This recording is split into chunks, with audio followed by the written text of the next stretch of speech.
Yo.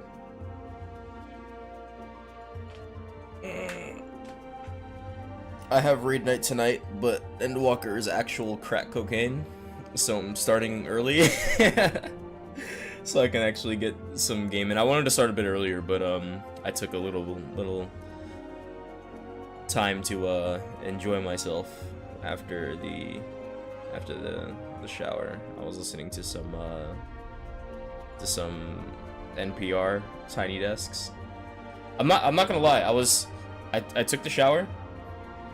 I washed my hair, and then while wrapped in the towel, not dressed, I was just listening to music and people being good at music for like an hour. So, yeah. Now I'm streaming. I'm wearing the bonnet. I'm gonna be wearing this all day because my hair is conditioning, but yeah. It doesn't look too bad. I kind of hate wearing this thing, honestly. I understand why it's necessary, so I do it, but I hate wearing this thing. But yeah, I'm conditioning my hair, so I gotta keep it on while it does its thing. So, but yeah, Endwalker. So where did I leave off? We ended up in Tortellini. We met with the legatus of the First Legion, and we were arrested, and now we're held prisoner. I still think Thancred is like around, and hopefully can save us or something. But yeah, this is not good. Being held prisoner. So, because think about it, if it happens for too long, right? Eventually the others are going to be like, where are they? And then they're going to look for us, and then it's going to be fighting again, and that's not what we want, so.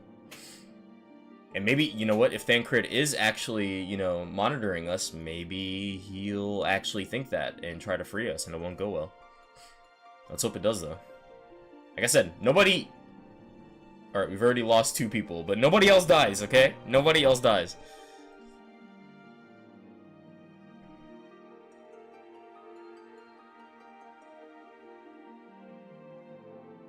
It's still funny, too, because I remember saying, like, somewhat offhand, but I was thinking it, when we gave Licinia the warming potion, she didn't drink it, you know?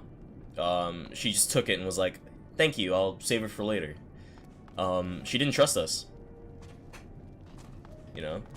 She didn't trust us to keep her alive, so it's crazy shit, man. I have to remind myself not to touch it, even if it starts to itch. I'd rather not set it off by accident. Anyway, enough about that. Let's learn what we can from the refugees. It will take more than a trifle such as this to deter us. Compared to what Garlemald's people have suffered in recent days, these collars are a minor inconvenience.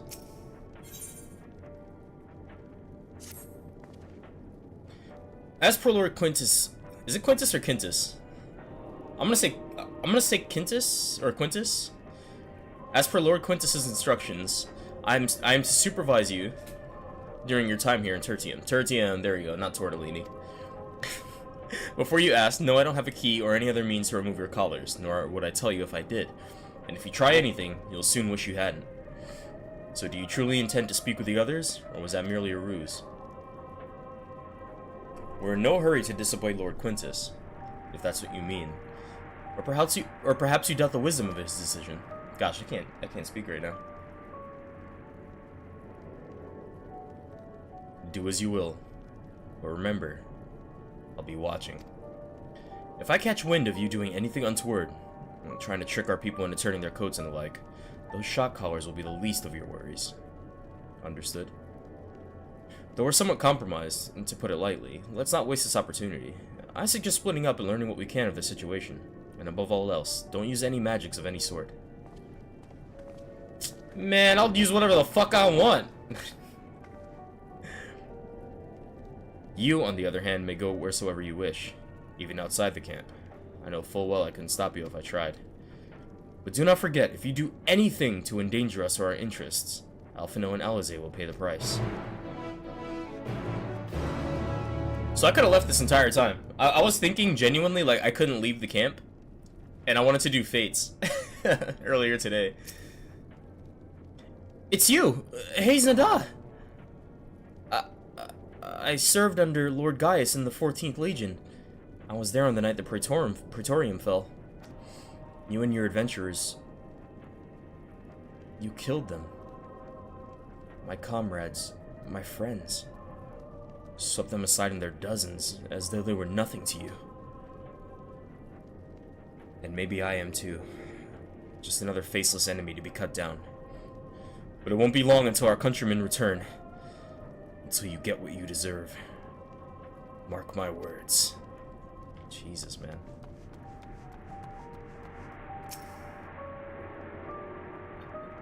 So... cold. This young soldier is on the verge of losing consciousness.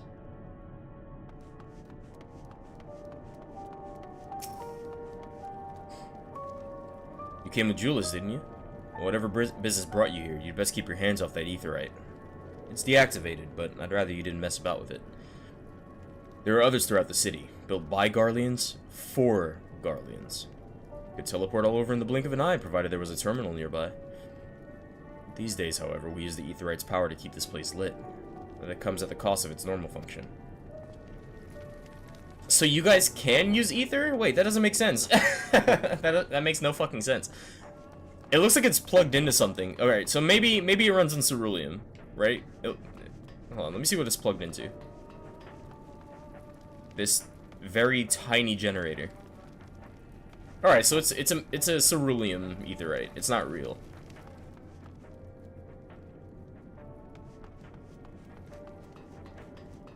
Where does the power come from?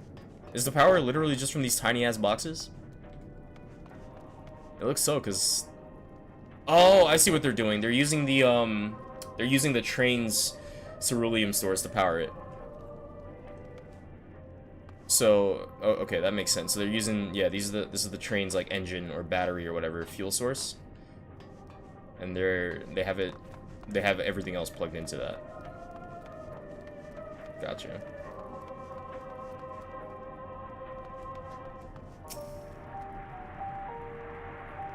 I know who you are. The so-called champion of Eorzea. Come to gloat, have you? I'll wipe that smirk off your face. By the blood of our fallen compatriots, I swear I'll... Damn. Toward the sutures. Of all the times, the worst of the lot within striking distance, and I can't even muster the strength. If it weren't for the third bleeding us, we'd be the end of you. Virgilia's treachery nearly cost Lord Quintus his life, but we made our escape. Took shelter in a mansion, tended to the wounded as we prepared to strike back, and then... Night fell. Night fell and we gathered around the radio. Then the roar. The terrible roar. The capital was in chaos, but we were spared. If you can call this a mercy. Or if you can call this a mercy. Mind intact, but body broken. A soldier in name alone. I'd cut you down where you'd stand if I could. Murderer.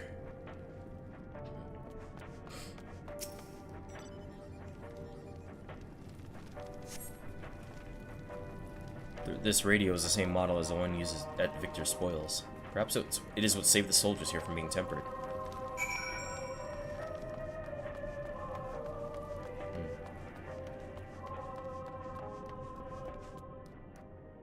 Oh shit, hold on.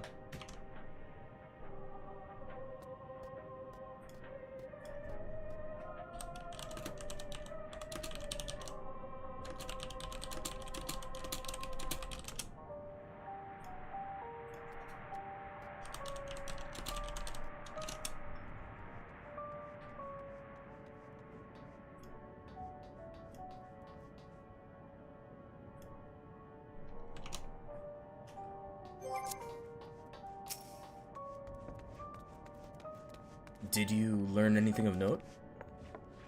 Hello. Then your findings are consistent with my own. Their plight is desperate indeed. The sick and injured are at greatest risk. Without warmth and proper nutrition, I fear they will soon perish. I realize there is precious little we can do for them at present, but I cannot bear to see them suffer. Will you please help me tend to them? Let me, make sure... Okay, everything looks good. Am I peeking? Hopefully I'm not peeking.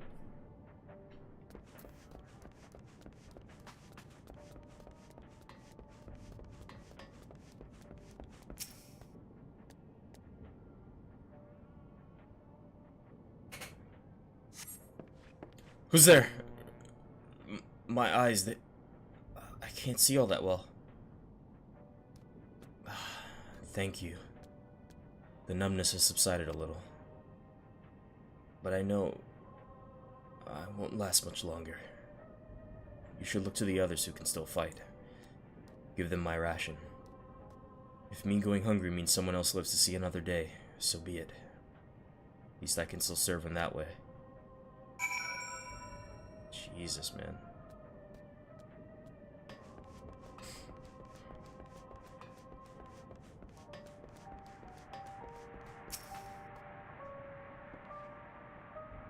So those you met fare no better? I was afraid you would say that. I know we were warned against meddling in their affairs, but we can't leave them like this. Perhaps we might gain permission to have the contingent deliver supplies. Quintus may have made his feelings on the matter quite clear, but even he must recognize they are not in a position to refuse help. Maybe Julius could persuade him. Though we need to persuade Julius first. Hey, so, Julius, it's me, the guy that killed all your friends. Do you think we can have our small army come over and deliver supplies to us?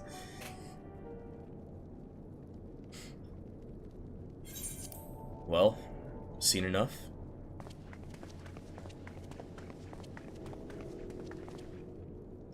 Julius, the people here have barely enough food and fuel to survive. Have you and the other soldiers been able to procure any more supplies? We've been scavenging provisions from the nearby houses, as most families kept, some stored away in the event they were snowed in. Still, going out and getting it is dangerous work, and we've a lot of mouths to feed. Fuel is a greater concern, though. We had some ceruleum set aside until it was stolen. We haven't identified the culprit. Could have been other refugees or one of the afflicted for all we know. Either way, we're down to the last dregs. Without the heating they need, those in poor health are only going to get worse instead of better. If it's ceruleum you need, our contingent has secured a ready supply. We can have some sent over. We will not accept your charity. If we can hold on a little longer, the situation is sure to change. Aye, everything will change.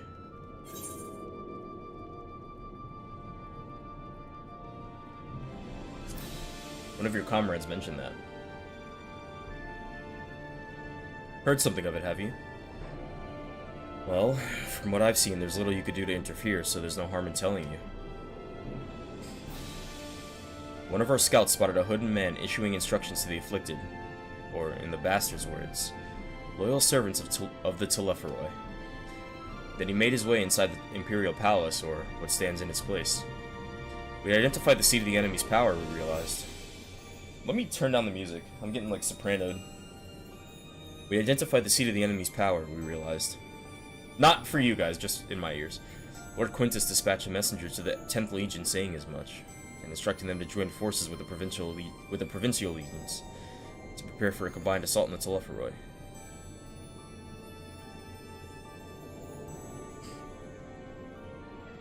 Okay. Once our allies arrive, your contingent will be sent running for the hills. Then we shall reclaim the capital by our own hand. And how do you intend to survive in the meantime? At this rate, many of your countrymen will perish long before the reinforcements reach Garlemald. They need help now. Say the word, and we will bring you the ceruleum.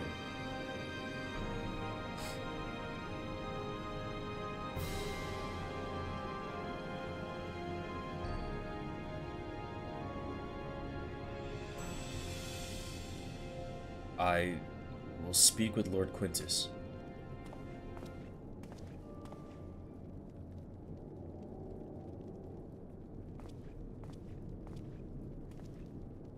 So? Did he agree to it? No. He will not place Gollermald in the debt of our enemies. I have, however, been ordered to search for ceruleum outside. As you are under my watch, you will come with me. That's better than nothing. And then we go and get the ceruleum from the contingent. And we'll just say we found it. Easy enough. Very well. After all, many hands make light work. You lot are more trouble than you're worth. Done.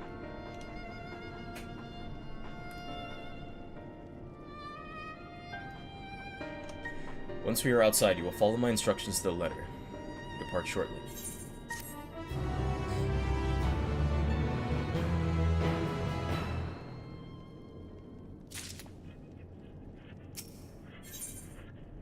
Julius finds himself in the somewhat bizarre position of leading ambassadors of an enemy contingent on a salvage mission. We will begin our search for ceruleum in Regio Urbanissima. The first location is Forum Solius, a park to the northwest of the station. You are to remain close at all times and act only as ordered. Follow me. A park?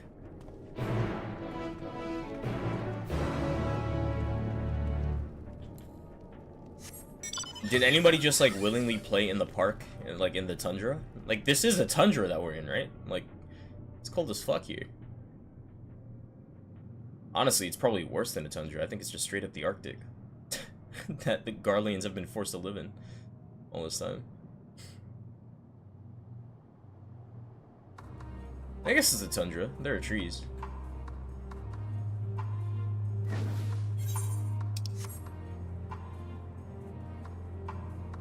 It's an ether current.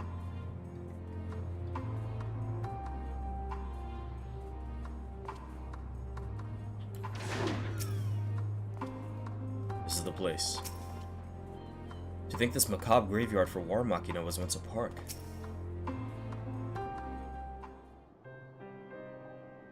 God, I hate wearing this thing. So this is the park. I'm surprised they found space for one amongst all these buildings. Actually, the recreational areas came first. The houses were later built around them. A healthy society requires communal spaces for children to play, and also socialize. This park was named after the founding father of the Empire, the great Solus Zosgalvis.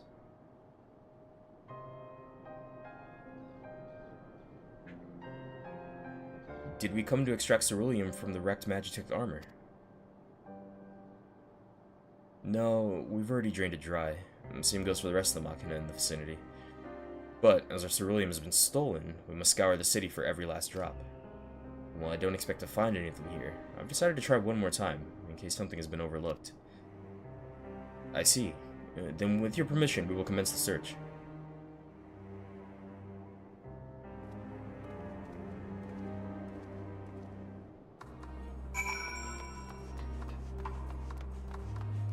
Shop counter.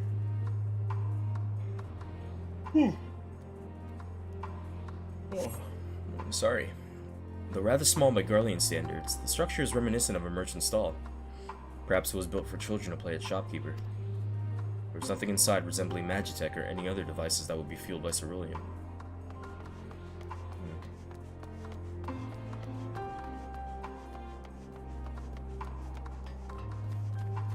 I did see the one over there, but I want to see if there are any up top.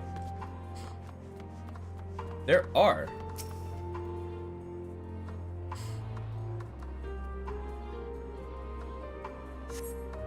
Several points of interest are marked on the map of Forum Solius. The pond, children's play areas.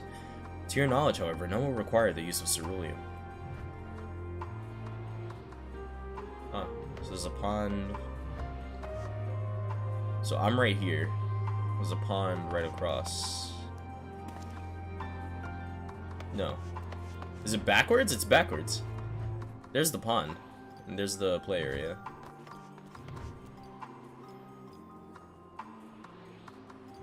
Right? Yeah, this picture is backwards. Is it flipped on the other side? It's flipped on the other side. Okay, so they just reversed it. Gotcha.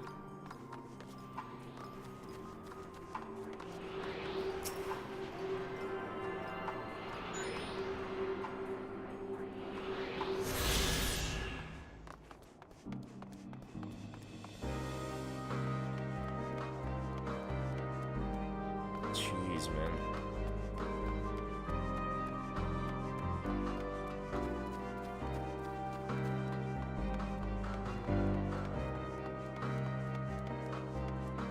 Something up here. And this place looks like it was really beautiful too. Like, imagine, man.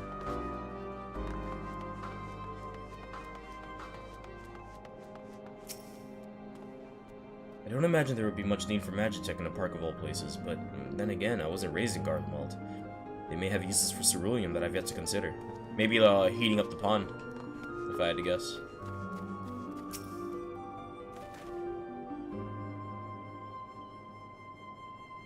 Well, I guess why would you need the pond to be heated? Like, you're not swimming in it. A cursory inspection of the wrecked maybe they are. Who knows? A cursory inspection of the wrecked Magitech armor confirms that the fuel canisters have long since been drained of ceruleum, as Julius said.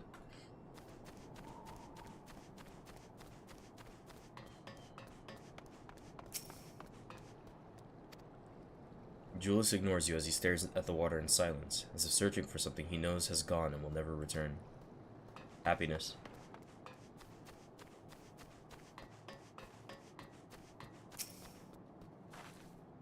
This, whatever it is, appears to have some sort of symbolic meaning relating to this park.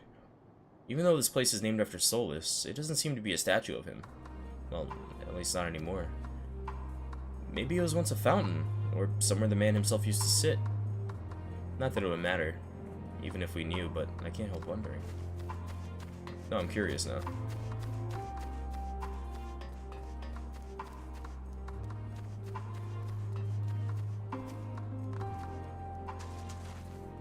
There's water here. Maybe they had like a, maybe it was like a zoo cage. Maybe they had like a pet in here or something.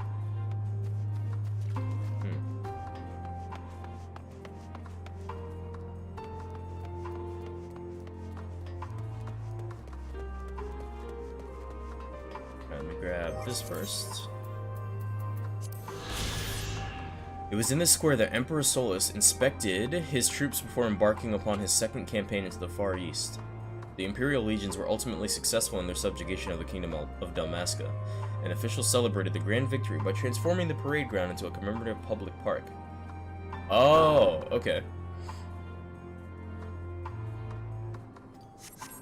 Okay, so maybe that is a cage, right? And maybe he like stood on top of that rock while he addressed everybody, and then they honored it by making it kind of like a shrine.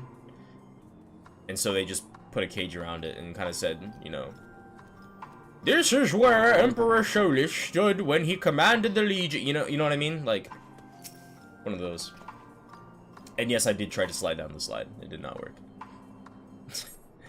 The contraption is built in the style of Imperial War Machina, armed with a battery of weapons and capable of transforming into different configurations. But on closer inspection, it appears to be no more than a children's slide.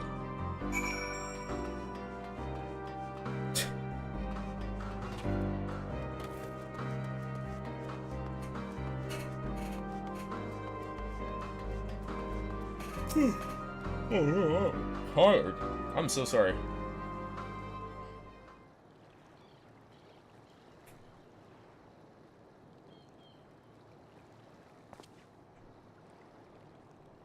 Oh, it's you. Any luck?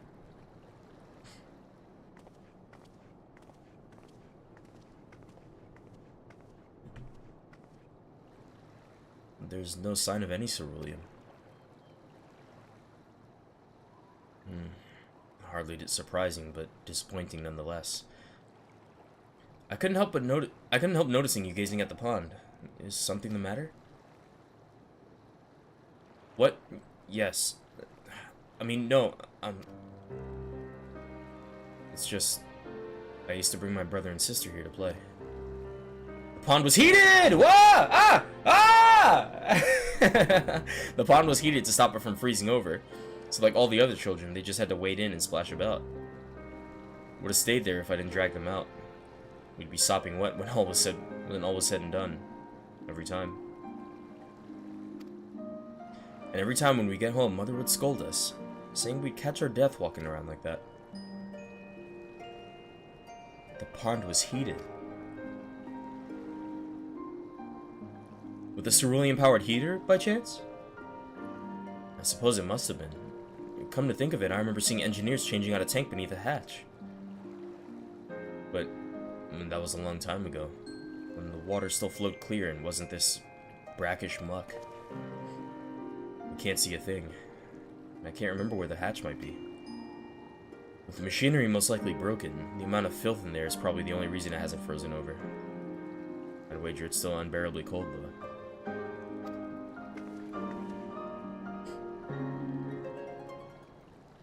Julius, what are your thoughts on magic?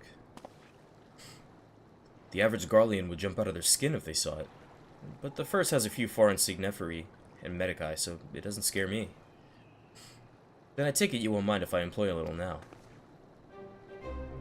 Alphino, as you have a knack for finding dry wood, why don't you bring me some? Once that's done, a blast of her fire should do the trick. Leave it to me. You're not planning to go in there, are you? Of course I am. That tank isn't going to fetch itself. There's nothing so involved as extracting unprocessed ceruleum from a frozen lake. It's nothing so involved as extracting unprocessed ceruleum from a frozen lake like how the tappers do it. We're talking about a shallow pond in a park. And we have a way of warming ourselves up after. God, I can't speak anymore. But that's insane. So, fancy a dip?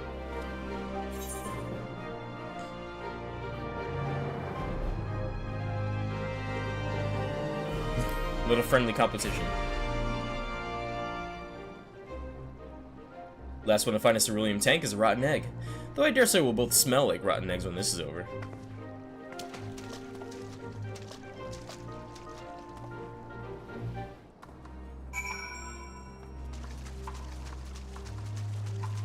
It'd be in the center, right?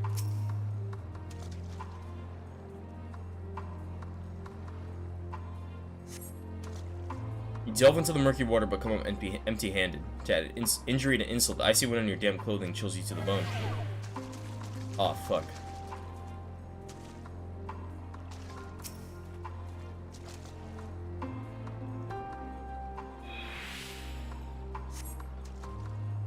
What the hell?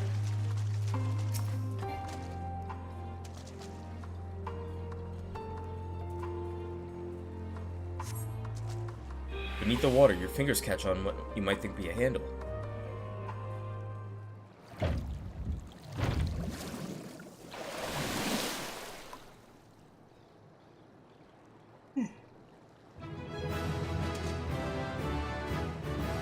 You open the hatch and retrieve a ceruleum tank.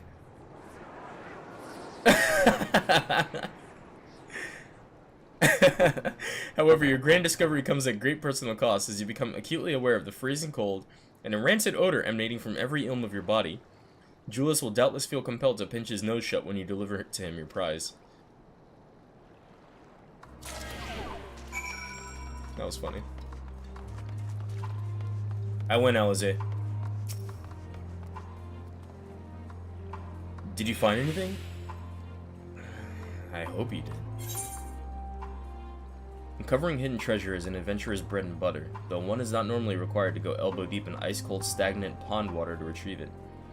Nevertheless, many would choose that over mowing down hordes of slavering beasts or solving annoying puzzles.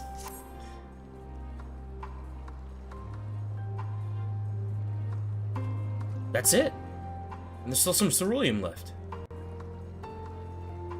The fire's still not ready. Hold on, I'll give Alphino a hand.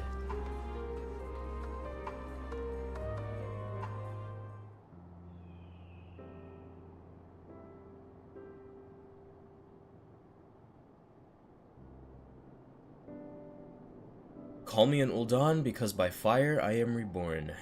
And my clothes are mostly dry now too. I appreciate you recovering the ceruleum, but I wish you'd taken the time to discuss the plan with me beforehand. Despite the way you've been treated, in Lord Quintus's eyes, you're still envoys deserving of protection. If you were to die on my watch, he would be most displeased. Your concern is duly noted, but all's well that ends well. Julius, you mentioned coming here with your younger siblings. Did you grow up in Garlemald? I did. Not far from here. Our father was an accomplished researcher in his youth, and for his contributions to the Empire awarded an estate. We lived, well, better than many. What was Garlemald like in those days? Everything. It was everything you could imagine, and so much more. Even during the coldest winters, we always found warmth and comfort at home. Coming in from the snow, taking off your coat and sitting down for a hot meal with family, visiting friends and relatives, receiving that same welcome, knowing they had everything they needed. Walking down the street, seeing the lights in all the houses, hearing the faint sounds of laughter and song, of happiness. And although the summers came and went all too quickly, in that brief respite, the ice would melt, and the forgotten grass makes its triumphant return. Gray clouds gave way to blue skies. Some mornings we climbed to the top of the tallest buildings we could find and watched the sunrise. Never again. Those rooftops are rubble, those friends dead, and those memories. But if I could reclaim even a fraction of what we once had, soon our chance will come. We just need to hold on a little longer.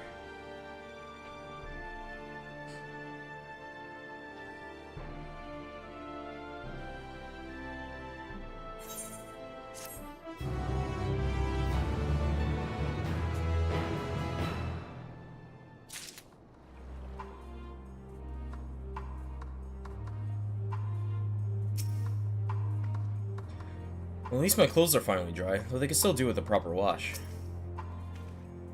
Owing to the wealth of experience I've accrued in gathering firewood, I was even able to provide Julius with some basic pointers on the subject. I thought it might help to further build a rapport, and to distract him from his other concerns.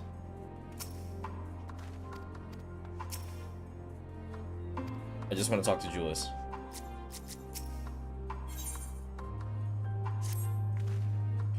Alright. Why did I say it like that? Alright! Alright. Now that you've recovered from your escapades in the pond, there's another location I'd like to search, just outside the park.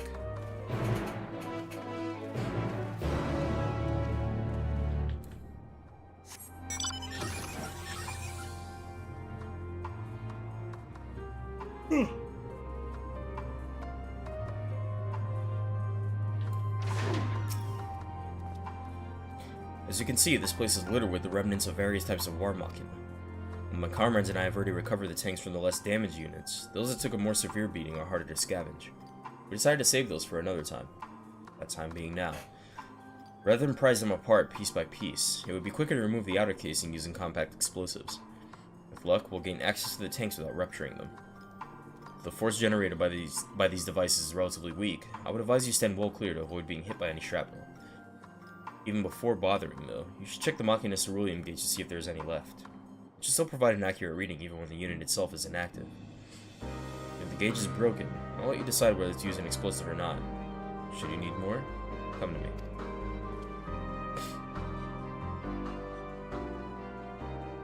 Understood. Let's get to work.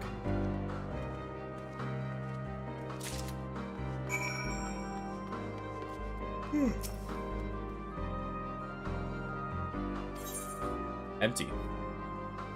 No. The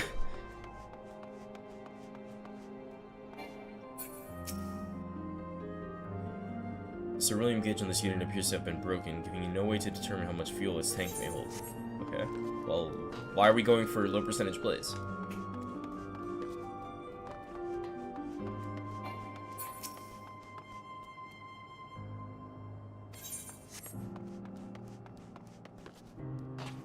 I mean, let's see if we can find one that's like actually full. Or has something, you know?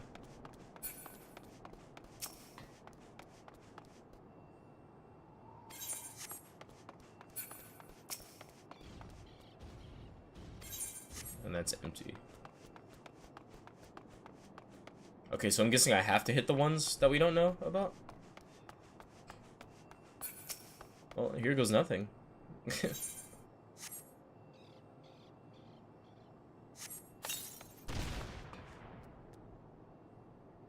You retrieve the War Machina ceruleum tank to find it's still half full. Or half empty, depending on one's perspective. Either way, Julius will surely be pleased by your discovery.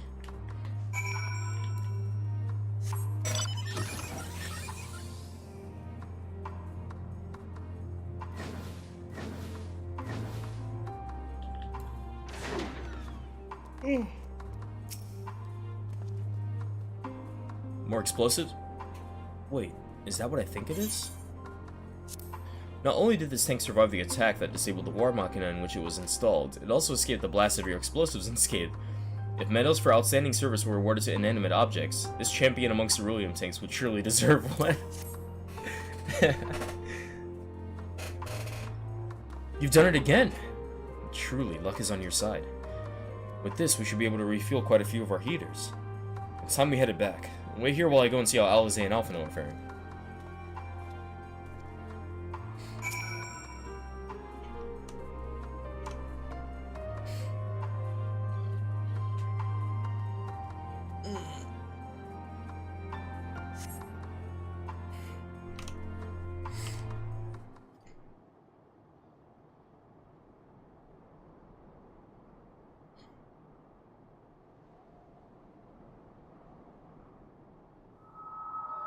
Finally escaped the watchful gaze of your keepers, have we?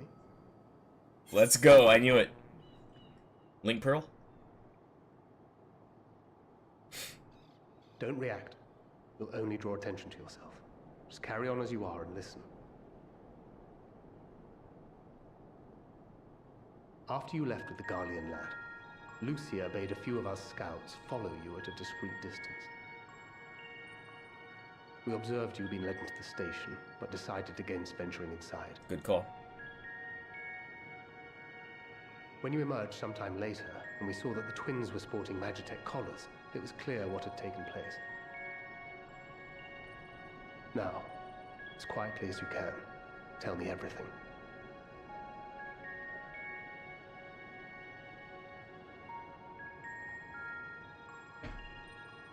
The Legatus himself, eh?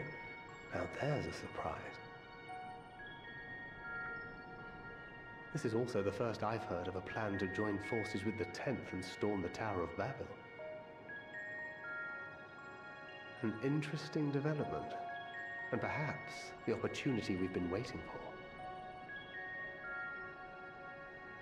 Our comrades back at the camp also received some rather promising news, but it's still too early to get our hopes up. For now, keeping yourselves out of harm's way comes before all else. Whatever demands the Garleans make, indulge them.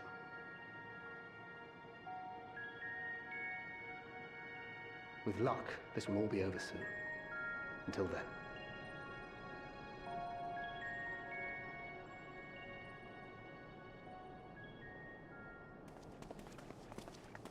They had not gone far. We searched high and low, but no luck, I'm afraid. I might have guessed you'd be the only one to find anything. I wasn't expecting much to begin with. Eventually, there will be nothing left out here for us to safely salvage. For now, this will have to suffice. We should return to the station.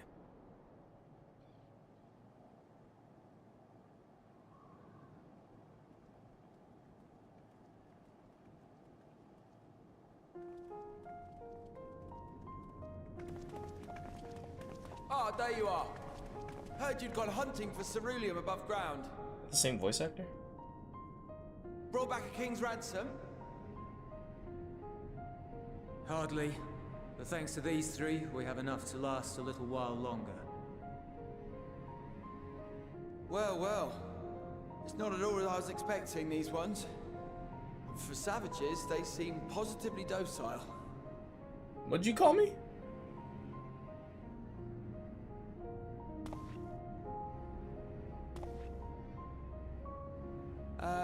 It's a poor attempt at humor.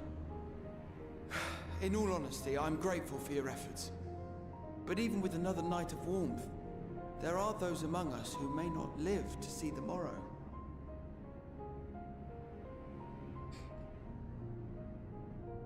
I trust your expedition was fruitful. Lord Quintus!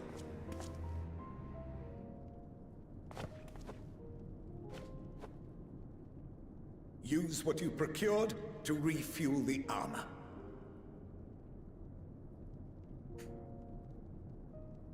But, sir, what about the heaters for the camp?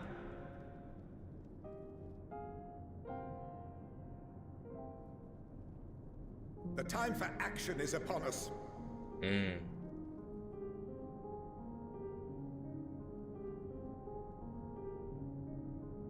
My men and I have matters to discuss. In the meantime, you are to wait here. Do not forget, you are being watched.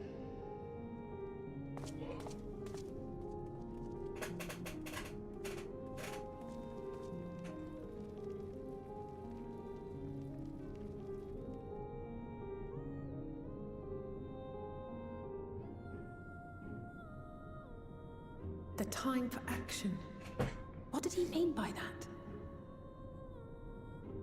I can only speculate. Clearly something requiring their magitech, given what we just heard. Whether they plan to utilize it now, or after they join with the 10th, is another question.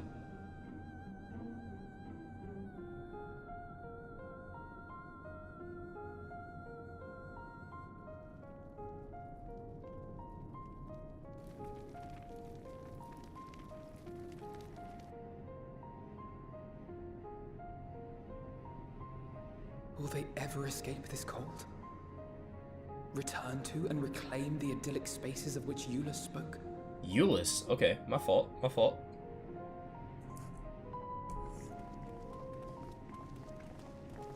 Kind of a cool name, though. Finished your war, Council?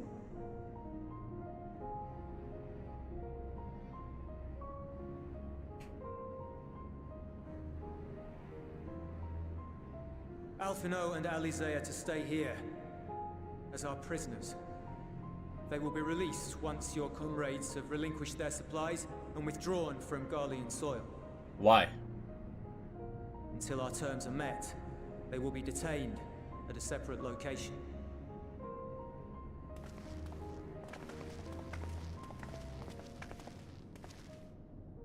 After everything we've said and done, this is how you treat us. I doubt he wants to. Our allies have but limited supplies. They may stave off cold and starvation for a short while, but what then?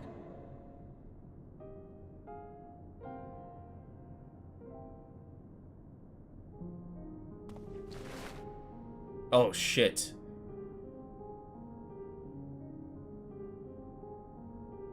Euless, come on now.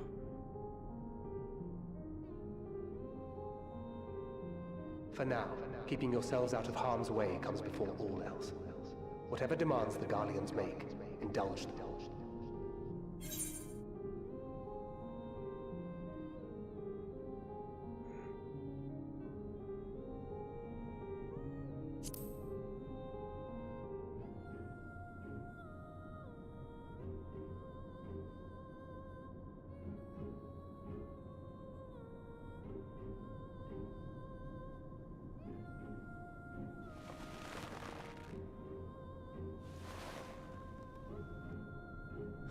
Get them out of here.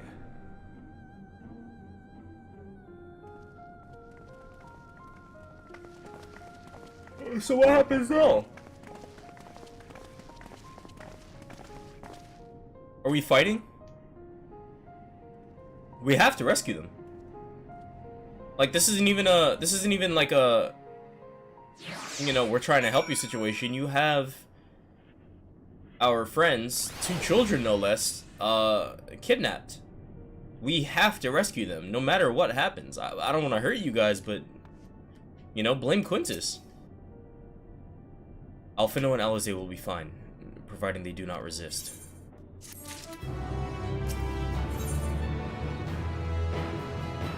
Alea lacta est. Fuck, what does that mean? I've heard that before. Alea lacta est.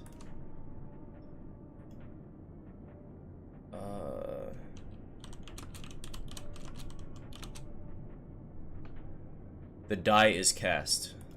I've definitely heard that phrase before.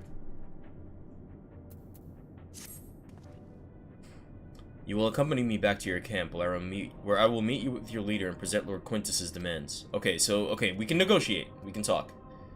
Maybe. Hopefully we can get Euless to, like, defect or something. But if Euless defects, Quintus will probably be even angrier, and then he'll probably just, like, keep the kids. He'll be like, return, my captain, and we will think about, you know what I mean? Like, Quintus is so set in his fucking ways, man. This is why I said last night we should have sent one of the 2 Garlean military officials. Right? Like, one of the punishments for defecting from Garlemald is, like, death or imprisonment or whatever, right? But considering the circumstance, if you just show them that there's another person out there trying to help, I feel like it would have gone a lot better than sending, you know, Alphino and Alize. It seemed to be going fine with Euless, but Quintus doesn't see it that way. Before we depart, however, there's something I would ask of you. Assuming your contingent complies, the supplies they surrender will need to be transported here. That task falls to Legionaries Marcellinus and Octavia, who will pilot Magitech armor to your headquarters. You are to inform them that we are leaving shortly. Tell them to ask the Eel for further details. In those words. Eel is, isn't that one of the ranks? Once you've seen it, that moved by the exit. Garlean hierarchy. I don't remember what the I one was.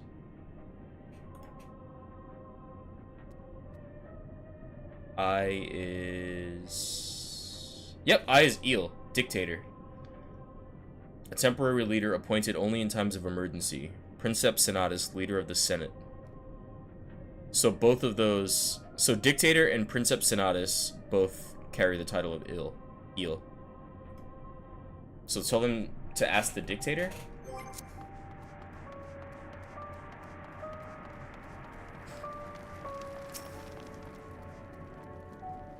You again. Ask the Eel, he said.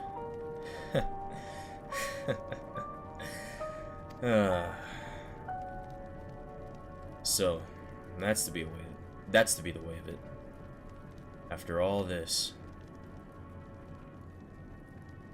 How ironic that you should be the one to deliver the news. If those are my orders, then so be it. For the glory of Garlemald. What? What the fuck was that?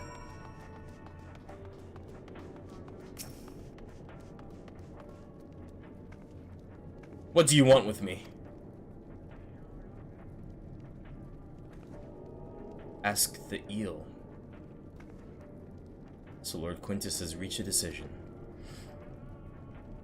I knew he would understand. That he would recognize the savage as a ruthless, merciless creature. And to defeat him, we too must be uncompromising. I am ready. In the name of Emperor Varus, for the glory of Garlemald, I will fulfill my duty. I don't like the way they're speaking. I have an idea. Are they gonna, like, sacrifice themselves?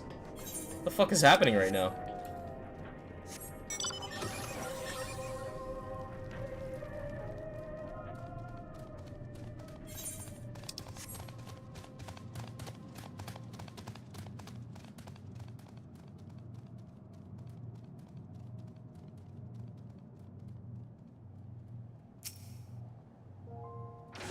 Oh, oh.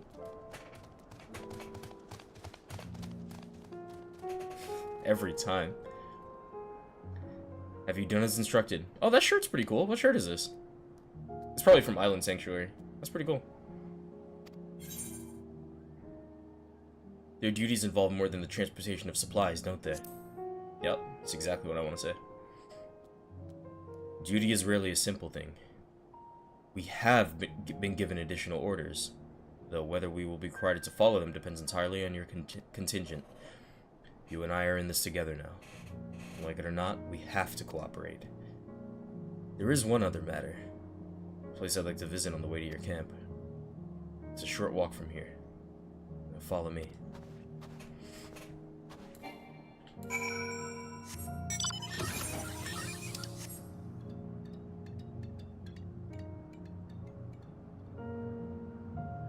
You know what's interesting about this song? And maybe it's not on purpose because I'm not a musician, you know, I can't possibly know if it was on purpose, but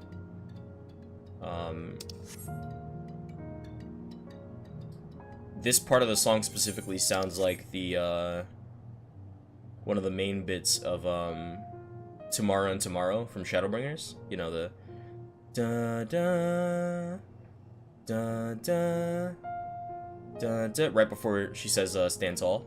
I think it's who falls, who fights, who something. But it's kind of interesting that it that they share the same notes. It's almost like this song is asking for like help, for like a savior, almost like who is going to save us, just like the other song, you know. Euless lingers by the ruins, reluctant to leave and reluctant to stay, unable to move on. Hold on. Give me a moment, please. Is this, or was this his house? Yeah, take all the time you need, man.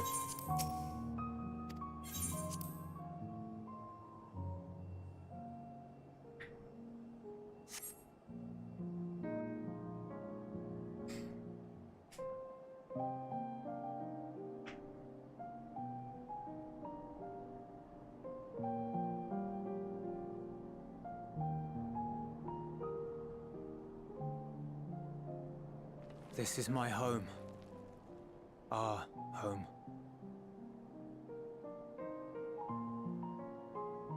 At least it was until that night. I was with Lord Quintus when the capital fell, and thus spared. My family, who did not own a radio, were less fortunate. They were temporary. When dawn came, I made my way here. My parents, my little brother and sister, they were still inside. But they weren't themselves, and they tried to. And I had to. Jesus.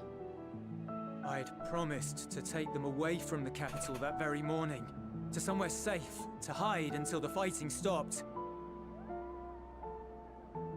I promised.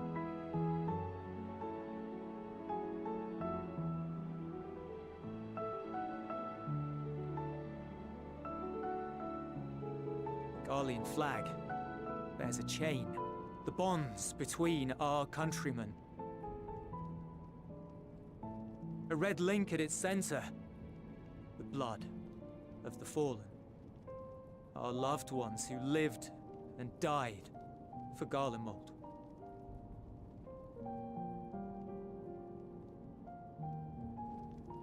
But if she too fell, who would be left to remember them and their sacrifice? What enduring proof would there be that they were ever here? Remember that we once lived. If we had turned to your gods, would they have saved us?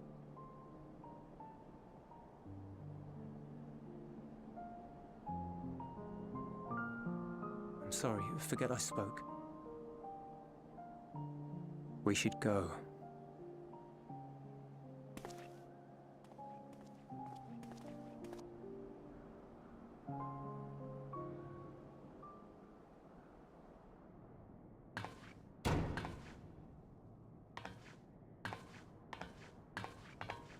It's no use.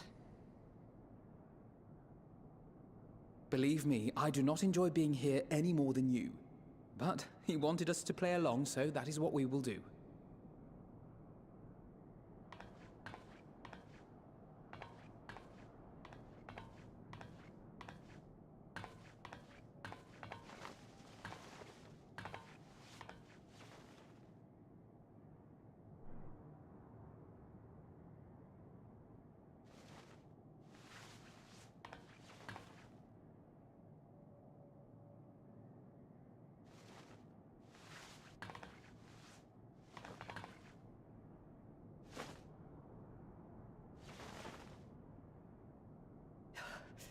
It's so cold.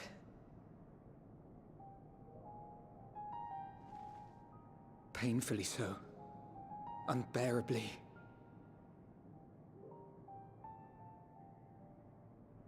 I've been thinking about what Quintus said. About why no one would accept Garlean rule.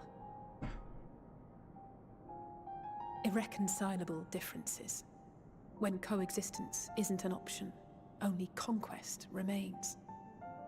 Varys at Gimlet said much the same. Only by uniting the world beneath a single standard would we rid ourselves of the Ascians. United as one people. One race cleansed of imperfections. A cold and unforgiving vision. And when we fail to live up to their standards, what place is there for us in their world? But the truly sad, truly frustrating thing is how damnably similar it all is to the lofty ideals of Father and the Forum. It's similar, but it's not the same, Alize.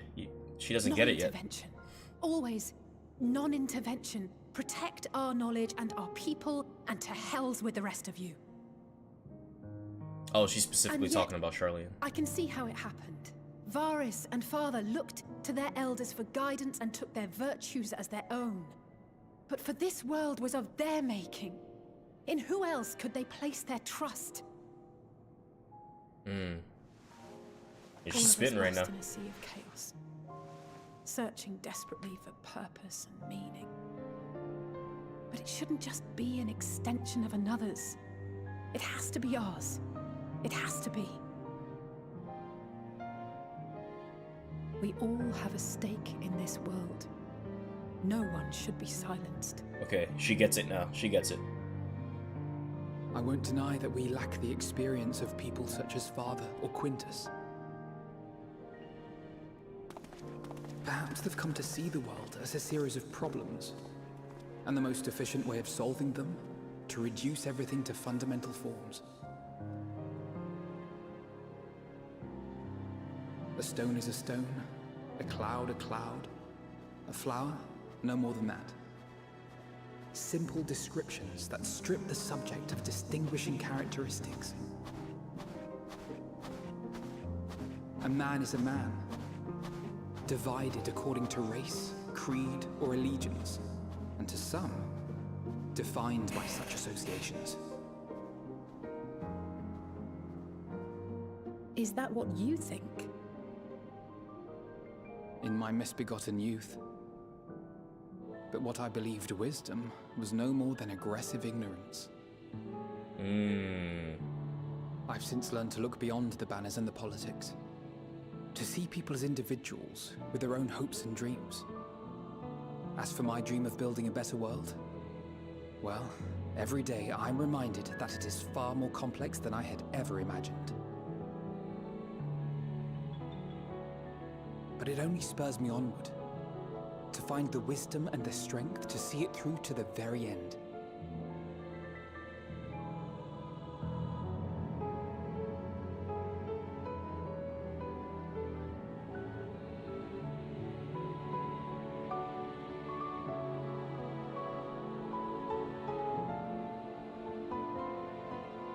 All of our supplies and an immediate withdrawal.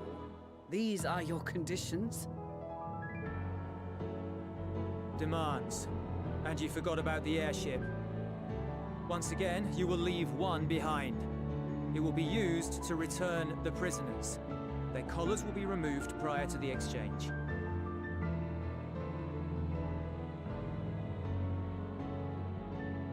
So in the end, not even Father's expertly worded rhetoric could deter you from your chosen course.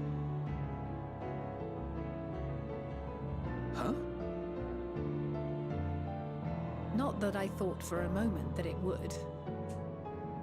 I've no love for violence, of course, but ours is a cause worth fighting for. I just wish he'd realize it too. Sometimes the only way to protect the ones you love is to take a stand, to refuse to suffer in silence. I want you to know I share your conviction.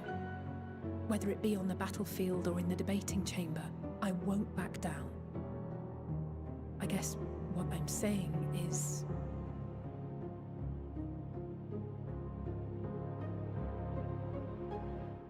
You've found your own reason to fight. Nice. Yes. Yes, I have. God's willing, there will come a day when we can finally lay down our arms, and there will be peace. But not until the Telophoroi have been defeated once and for all. And you, brother, will have a vital part to play. By your words and deeds, you'll lead the way. I pray I am up to the task. There'll always be naysayers. Those who think us fools for even trying. It's easy for learned elites to criticize earnest efforts and assert their moral superiority, all without offering alternatives. Not that their sophistry has ever wounded you. So stubborn and strong. Stronger than you even know. Don't ever change, you hear me? If you stumble, I'll be there to catch you. Or give you a thick ear. Maybe both, for good measure.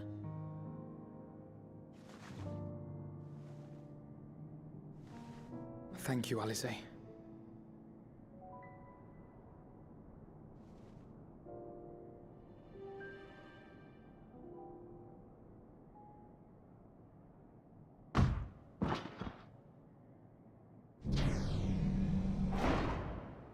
Estinian? Dude, what the fuck are you doing? Oh my god.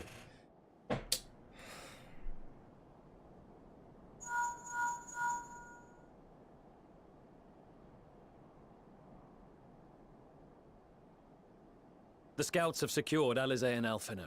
Their collars were removed without complication as well. They report no casualties, not for their party nor the guards, who will wake from their premature slumber in due course.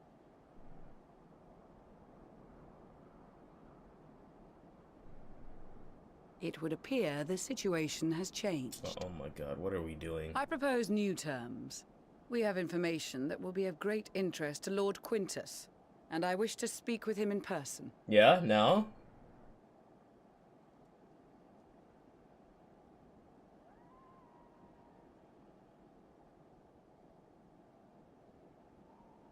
No. In the event you rejected our first proposal, we came prepared with a second. Oh my god.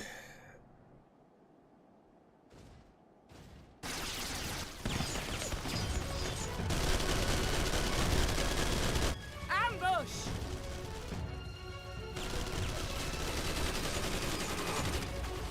More are coming! Make ready! We, the loyal soldiers of the First Legion, proud servants of Garlemald, of the fallen Emperor Varys, shall safeguard these lands from the barbarian hordes until our countrymen return! Okay, that was kind of hard, I'm not gonna lie, that was kind of hard. Stop! Both of you!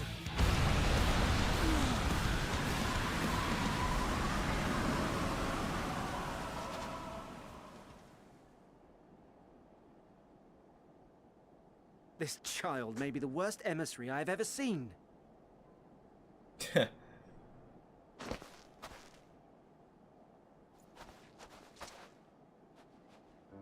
We received an urgent communication from the Grand Company of Eorzea. Envoys from the Imperial Army, led by members of the 10th Legion, came to Alamigo and requested an audience. Wait, the 10th? Isn't that Xenos? They explained that their efforts to coordinate the reclamation of the capital with the aid of the 4th, 5th, 8th, and 12th had ended in failure. Communication between most legions has broken down entirely. Most of the 10th's conscripts have deserted, leaving their forces severely depleted. That is why, unable to continue the fight on their own, they and their allies turned to the Grand Company of Eorzea for aid. Lies! Every word! It is the truth, and I have not finished. The 10th has requested that we deliver a message to Lord Quintus. Have the ill stand down. Ooh, she got passwords. You have been listening, my lord? What are your orders?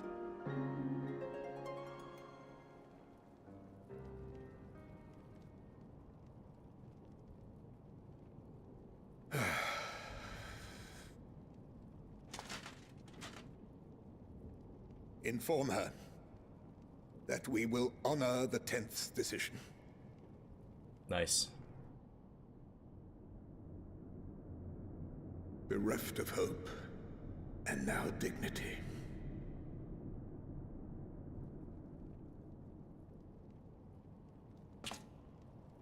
I release you from your duty.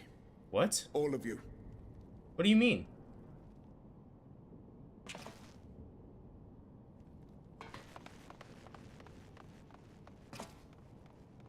Wait, what's that on the table? No! Take solace, your radiance, in the knowledge you are not here to witness our debasement. Nah, I saw something on the table.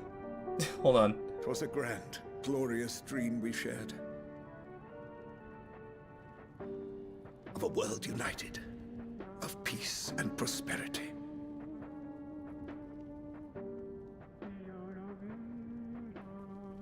We are ghosts, you and I, memories of days gone by.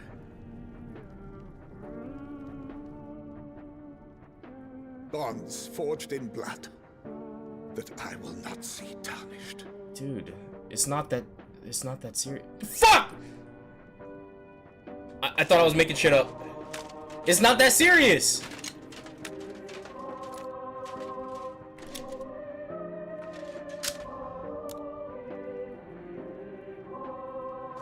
It's not that serious. Just help us.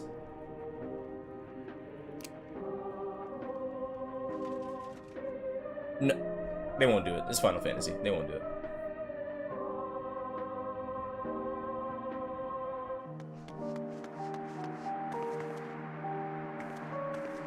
Quickly! We have to reach the station before it's too late.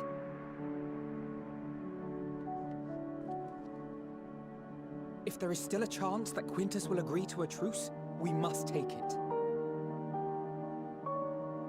I just hope we get there before he and his men do something rash. Walk! What? Go! What are you doing?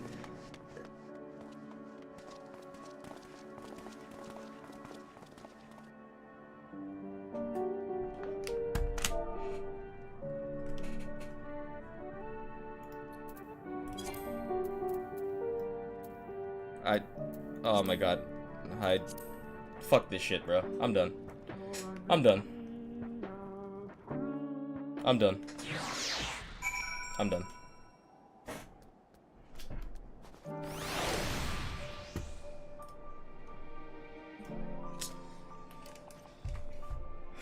Fuck this shit. Fuck this stupid ass game. Fuck it. I'm done. I want no part of it. I can't do this shit anymore, bro. I can't do this shit. They're just gonna... They're just... Nah. Nope.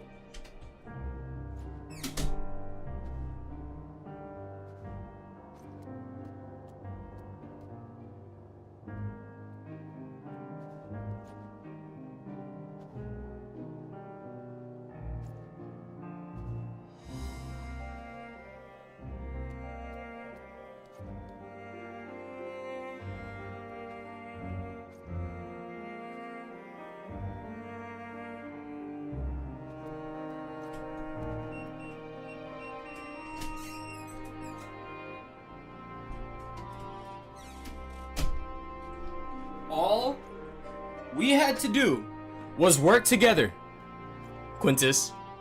All we had to do was work together.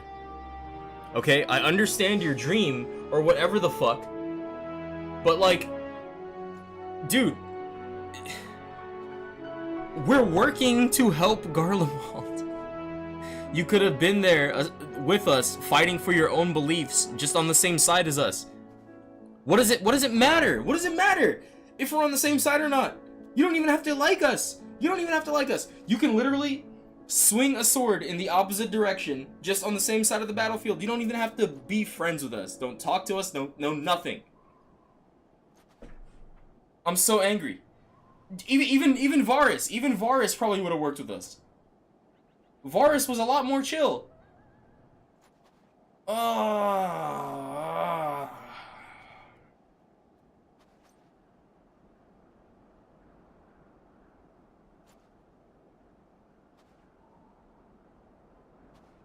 I can't take it anymore. This stupid fucking game. It's so good. I'm actually mad about that. I'm actually genuinely angry. Genuinely. Let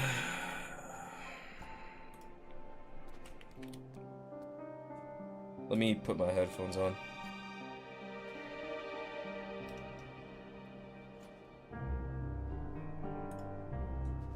Oh god, now the bonnet's making me look like Johnny Bravo. Hold on, I gotta fix it before I... Okay. There you go. I'm actually pissed. Dude would rather blow his own brains out than free his country. Okay. You know, here's the thing, right? On one hand, I understand feeling like there's nothing left and maybe thinking that's the only course out. I get that. What I don't get is being offered a solution and being so adamant in the refusal to take it that you would rather blow your brains out. We offer peace for your city that you love so much, and you would rather end your life than see the lives of all of your countrymen prosper for your ideals. That's honestly why I'm so angry, because that didn't have to happen at all. We will make no attempt to resist. You know what? True. The bonnet was like out further. It was like this. Much and more has occurred since we last met. As for determining what comes next, we must speak with Lord Quintus. Jesus. Side quests? Do I have side quests? No? Okay. Before we proceed, tell me what you know of the First Legion and the disposition of their forces.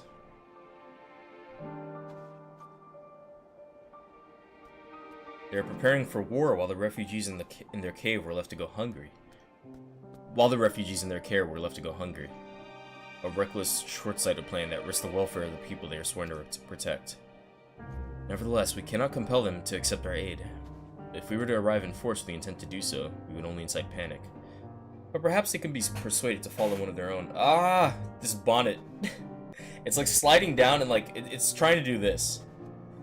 And it's bothering me. Go with Julius back to the station and have them lead the refugees here. Some may be unwilling or unable to leave, but for the time being, I'll take what I can get. Alphino, Alizé, and the scouts sent to extricate them should already be at the station. We'll also have our other comrades in the area lend their support should it be needed. Can't speak. Understood.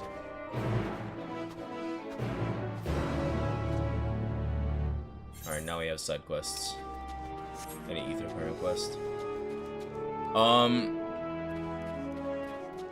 I'm going to do the side quests first this time. Normally I like to do the MSQ first and then come back, but I need some time to come down after that. So I'm gonna switch to Reaper.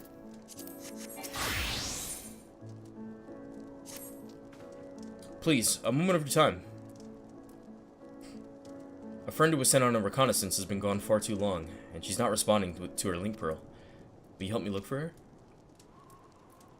I knew you would. Let's split up. I'll search around the camp while you head for the lake.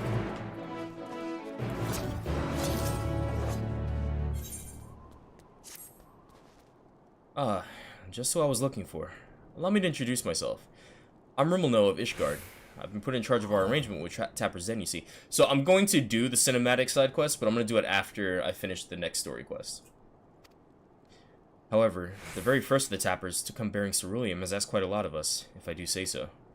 They wish for our help in getting Juturna Platform G up and running. The very same platform that's at the head of the Imperial's primary energy pipeline. What's more, he's a Garlean.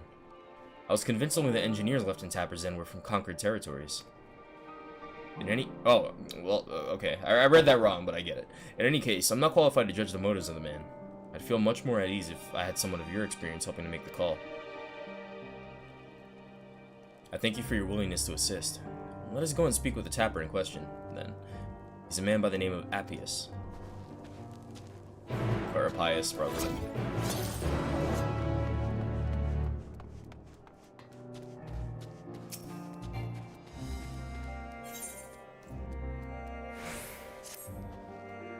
I have a question.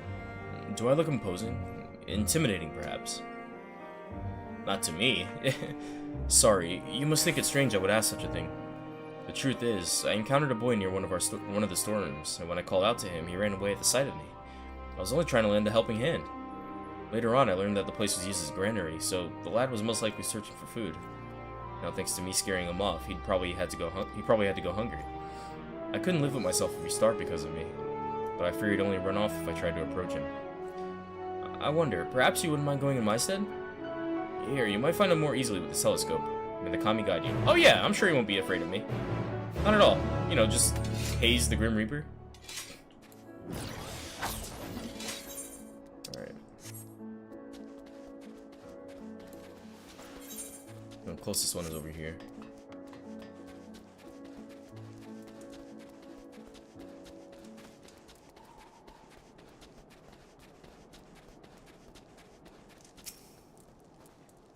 I suppose he must be the friend Rimmelno wanted to fetch.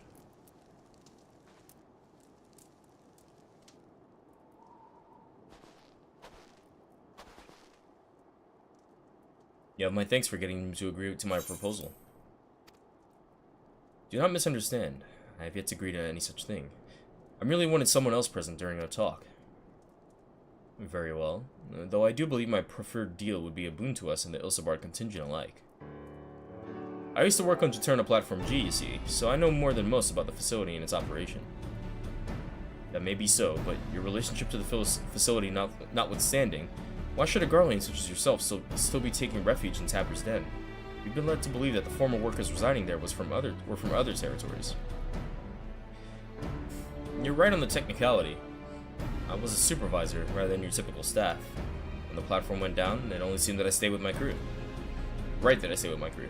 I always thought we were close, but living beside them in Tapper's Den has made me realize that I took them and their skills for granted, and that's to say nothing of the blind eye I turned to their struggles. That's why I came to you. It's high time I be of some real use to them, and everyone else if we're lucky. If we manage to get the platform back in— that shirt is fire. If we manage to get the platform back in working order, it'll dramatically increase our capacity to pump and refine ceruleum for everyone in the region. Sadly, we're more than a few hands short of a full workforce, not to mention the lack of supplies. Which is precisely where you come in. Help us get things up and running again, and you'll have your share of the ceruleum coming out of the rig. You couldn't come up with a more mutually beneficial arrangement if you tried. So he says. What do you think? Yeah. Honestly, anybody that would stay with their crew after, you know, things went to shit, I trust them. Like, he could have run off like everyone else, and he didn't. He stayed with, his crewmates, so. Yes, I'd been leaning the same way myself. Ultimately, what he says about the potential benefits is true. Nevertheless, I doubt the higher-ups would assent to this. I suppose that is how it goes when you're dealing with military types. For what it's worth, I do understand the hesitancy to throw your lot in with someone from a hostile nation. He really is, exactly. I trust him. Thus, part 2 of my proposal. I shall do you a service to prove myself worthy of the contingent's trust. I had a look around the fringes of your camp here before you arrived, and I've spotted a few ceruleum engines in need of repair. What's up, Jonah? If I fix them up, your superiors would have no reason to suspect that I want to see you driven out. Less reason in any case.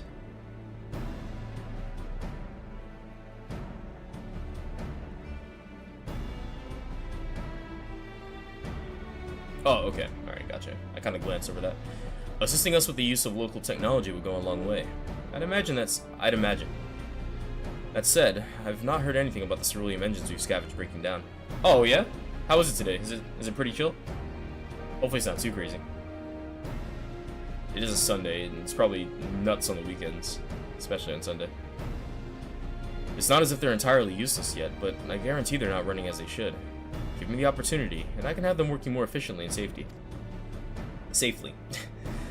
You're welcome to accompany me while I do so. That way you can assure that I don't get up to anything suspect, and then vouch me with your superiors. I have no objections. I trust you will sense anything amiss. Let's begin with the proper inspection then. You can get to work as soon as you're ready, Hayes. Damn, really? Why do I always miss, like, the cool shit that happens? Like, I love Miss Ash. I want to see her go off on somebody that deserves it. You know what I mean? Like, not saying that she goes off on people that don't deserve it. She's really nice, but what I'm saying is, like, I want to see her in mom mode. You know what I mean? Though the ultimate objective is to get the engines running at full capacity, the purpose of this inspection is to work out what parts we'll need. However, I would hate to fumble something and be accused of sabotage, so I'd appreciate it if you could be the one to lay hands on the devices. Never fear, I'll be right behind you telling you what to look for. If we inspect, say, 3 of them, we should have a decent idea of what needs repair. Lead the way. Pius is now accompanying you. Keep him at your side in order to proceed with quest objectives.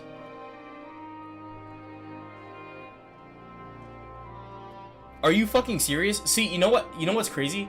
Is that a lot of them don't keep their, like, a lot of them take the tablets for granted now, because they're, like, I imagine because they're not used to it, because they're used to the paper, but they need to be carrying that shit, you know? Sometimes not everybody carries it. Like, if we ask them for a load map, like, Miss Linda, she always asks for a load map, and then they gotta go back out to their truck and get it, and it inconveniences everybody. Just keep it on you, you know?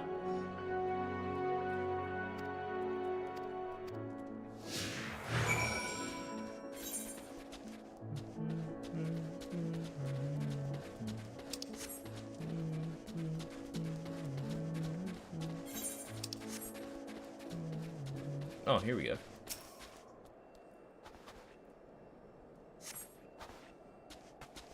That's crazy, though.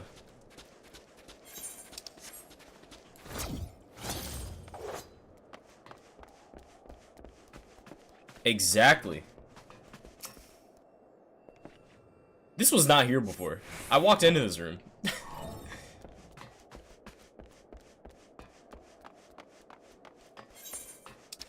But yeah, it's crazy that, and you said they tried to get an attitude with her for them not being prepared.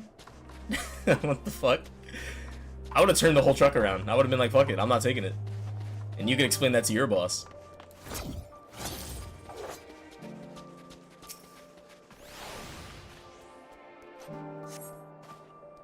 Praise be to your deft hands. I have an idea of what our next step ought to be. Though perhaps it would be best to apprise Romano of our progress first.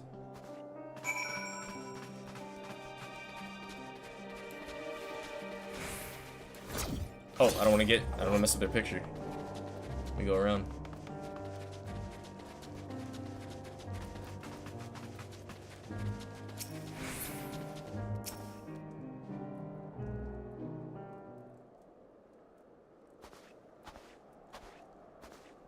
How are our engines?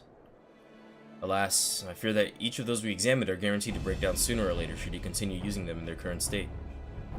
And surely you jest. I swear it on my integrity as an engineer. You are in dire need of instruction in the proper operation of cerulean engines.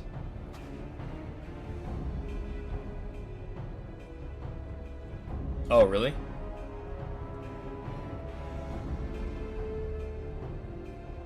Damn.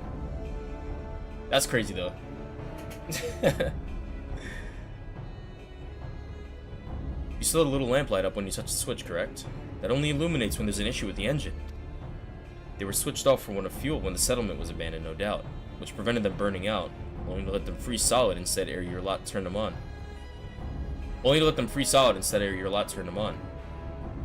The state they're in, I can only assume it didn't occur to you to warm them up first. Damn, oops. She's one of the people who, like, if I ever got into a fight with them for any reason, I would just roll over and accept my fate. Like, I can't imagine a situation where I'd piss off Miss Ash, or Miss Ash would piss me off, but I don't think I'm winning whatever happens. Like, I'm just gonna or just like lay on the ground and pretend, like, play dead. I'm not messing with Miss Ashley, all right? She's one of the people that is, like, really sweet and really nice, but does not play that shit, man. You don't mess with her. You do not mess with her. I noticed you have heating technology of your own, but it will do you no good should the engines to power them break. Now will it? You have nothing to lose and everything to gain from my assistance. I am a machinist from Frozen Climes myself, and what you say sounds plausible enough. Very well. On behalf of the camp, I formally ask you to repair the Ceruleum engines. I suppose that means I will be taking responsibility if anything goes wrong, so you may as well use your own two hands this time. That's the spirit. I knew you'd come around.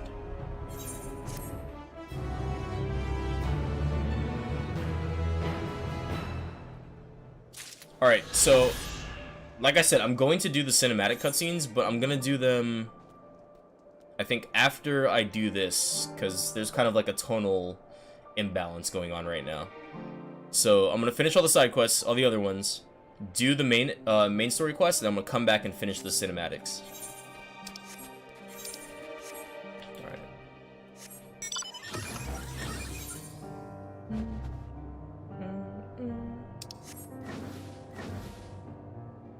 Gosh, look at that thing. It's bigger than all the other towers, too. That's, like, insanely huge.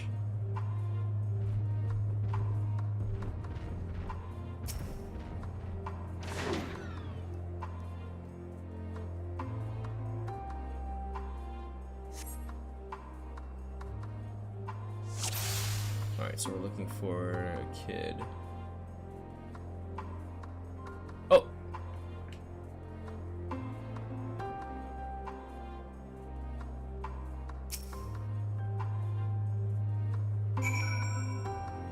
Okay, they said boy. I didn't expect a grown-ass man. What the fuck? That's a whole adult. That dude pays taxes. Locate the boy.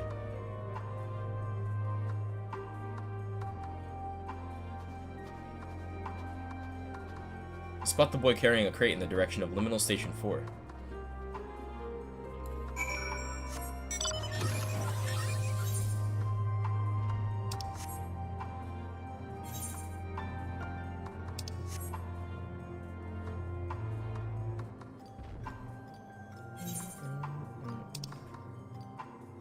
I can't do this, wait. I think I can do this one, though. I'm gonna do this fate real quick. Oh, never mind. It's about to run out. Never mind. This one is a boss fate, I think. I had to switch to Gunbreaker just to, like, survive it. And then a dancer had to come up and help me do DPS.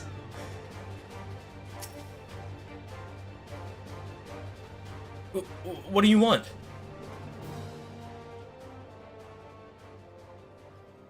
Saw me, did you? So what? I didn't do anything wrong. Finders keepers. And this food ain't just for me. The others need it too. I know you're just trying to help, but we can look after ourselves. Are you like Garlean? I can't tell. If your friend's worried about us, tell him we'll be alright. Until this food runs out anyway. Can't tell. Oh, he is. Yeah. Are you sure, man? Is that the quest? What? No, I don't need help carrying it. Just having a rest, that's all.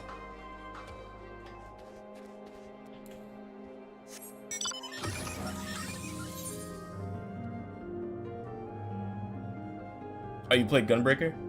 And just tanked them all?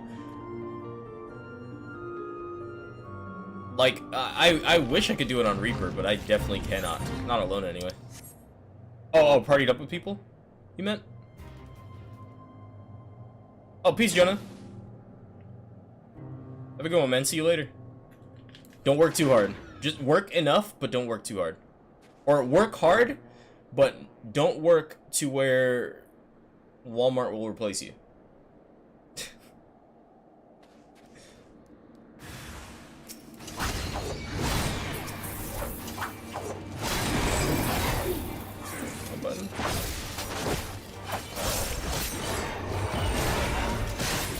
gotta figure out like the right rotation for now that I'm like actually playing it. Thank goodness you're here. Never mind me, this man is in desperate need of aid.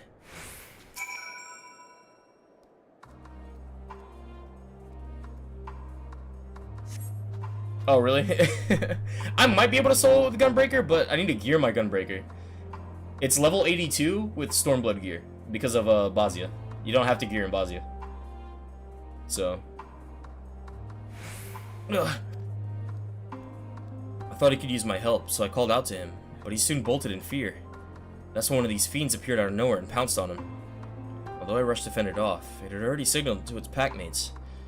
Then, just as they had me on the back foot, you arrived. I would have called for assistance if my hands weren't already full, but thanks to your timely intervention, I could finally send for troops to take this poor fellow to safety. I'll move him to a more secure location until our comrades get here. But you and I are both perfectly capable of conveying the situation for your link pearl. Perhaps it would set their minds at ease if you could also speak with them in person. Wait, is it in Stormblood gear? Let me look. Oh no, it's in 530. Yeah, I have it in 530 already. These are trash builds. These are my inventory kept getting full of materia from Bazia, and I had to get rid of it. These aren't serious melds. Don't worry. I gotta get these two up though.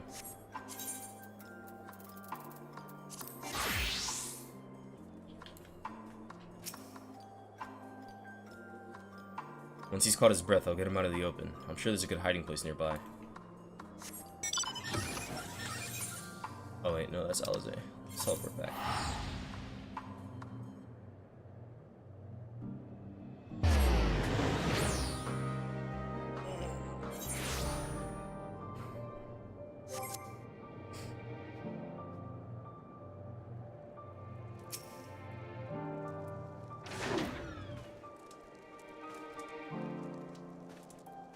Gods be good. I'll dispatch troops at once.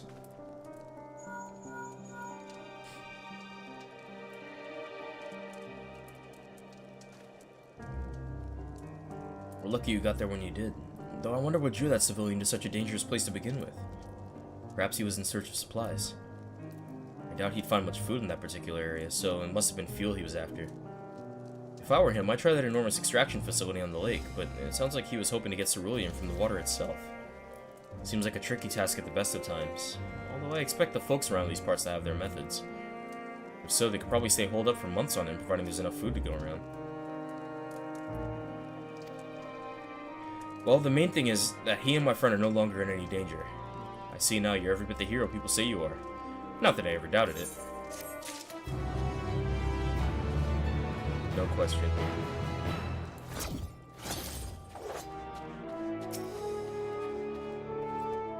Did you manage to track him down? That's a relief, though his outright refusal of our help is concerning. We came here with the best intentions, but barely a moment's consideration for how the people of Garlemald might feel towards us. I suppose it's only natural they'd be wary. If they won't accept our aid, we could still make their lives a little easier. We'll start by making the area around the granary safer so they can gather food whenever they please. Here, I'd like you to have this for giving me peace of mind. Alright. I was checking to see if my minion was leaving giant footprints, but I was mistaken. Alright, let's switch back to Ninja. I will do the cinematics later.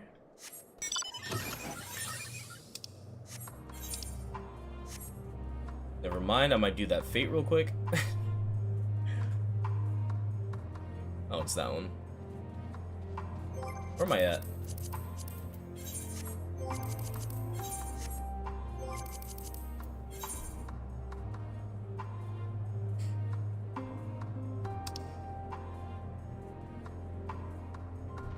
Okay.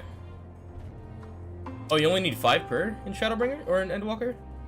Oh, it's always 5 per. Oh no, it's 5 ranks. Okay. My fault. I was mistaken. I read it wrong. Okay, so it's exactly the same. I still need to do 60 total.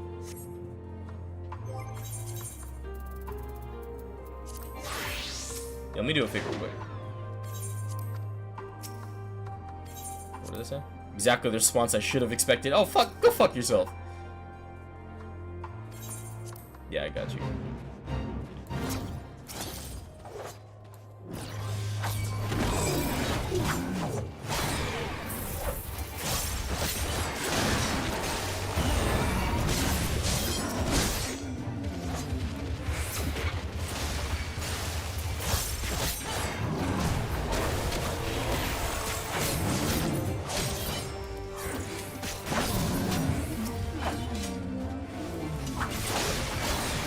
Probably fight multiple at once, right? Let me see. They spawn 3? No, they only spawn 2 at a time. Oh, there we go. There's a third. I can fight you.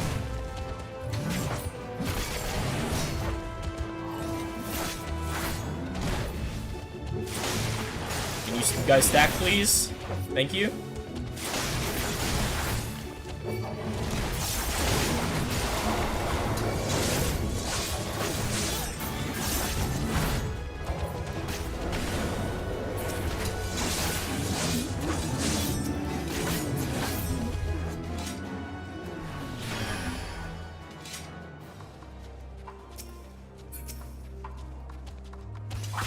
Over here.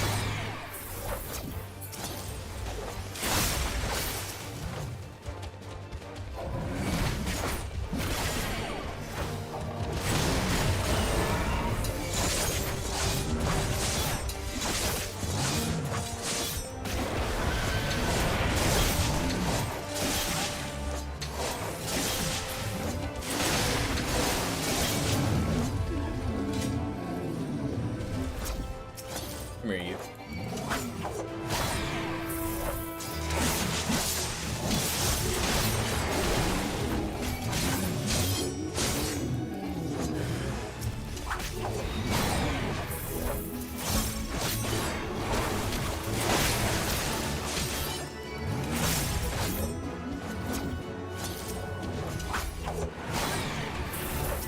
Just elbow drop the crate? That's amazing.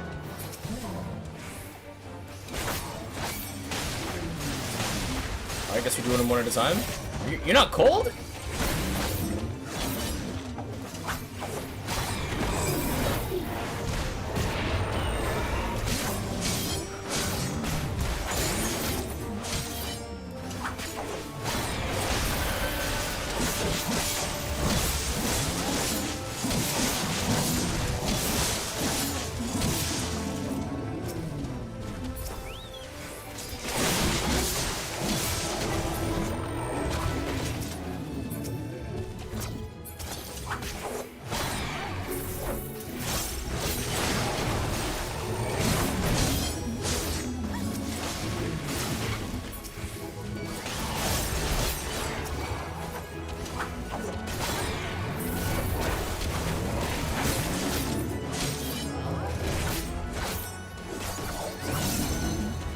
The last one? No?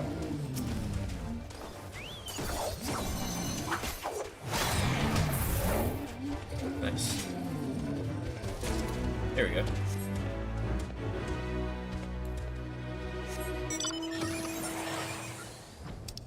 Alright. I might do this one too. Tell you, I'm not joking. Only because it's right here, and I can actually solo it on Reaper.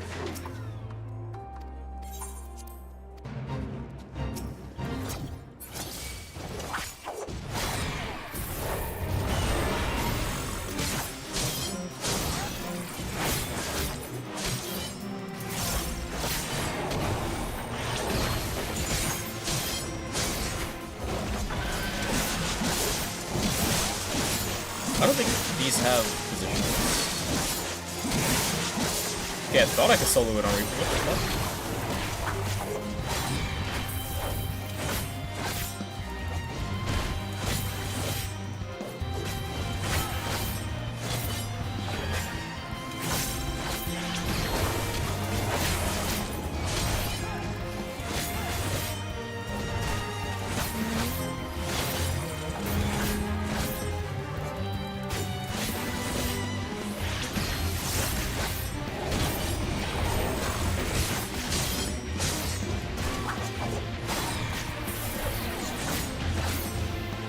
don't remember it taking this long before.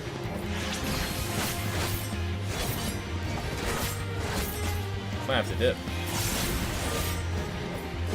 Do fates scale to the amount of players in an area? Oh yeah, there's no way. Absolutely no way. If that's the thing, I didn't know about it. I guess it makes sense. Like, Bozzy was like that. Maybe they started doing that in Endwalker too.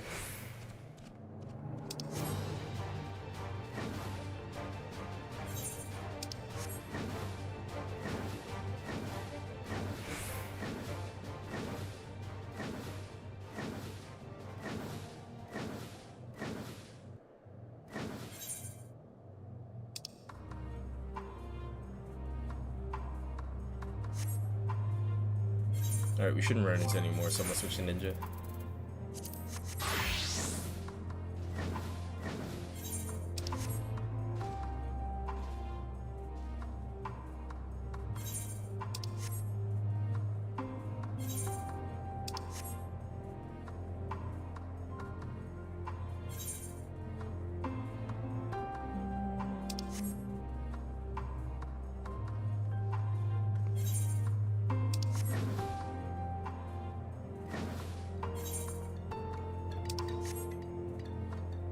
That sound was really satisfying.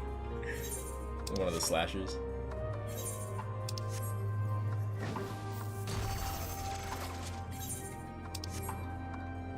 Where's the entrance? It was over here. Here we go.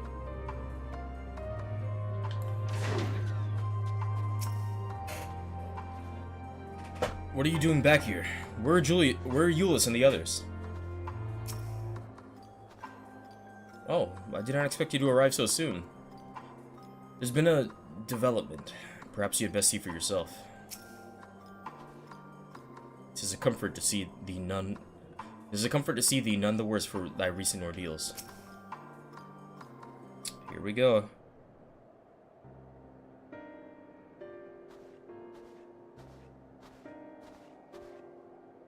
Hayes and Euless.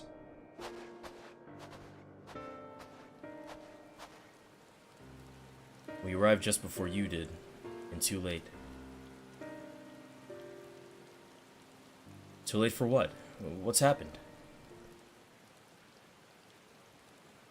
It's Lord Quintus. He took his own life. After the news about the 10th, he relieved us of our duties. Then, when he was alone, he... No. No, he wouldn't.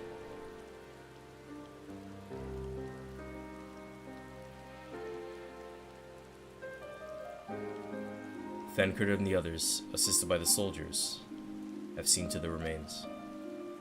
In due course, shall the Legatus be afforded a proper burial. You released us from our duty. You wanted us to be free. Free to choose our own fate. Without him to guide us, we're...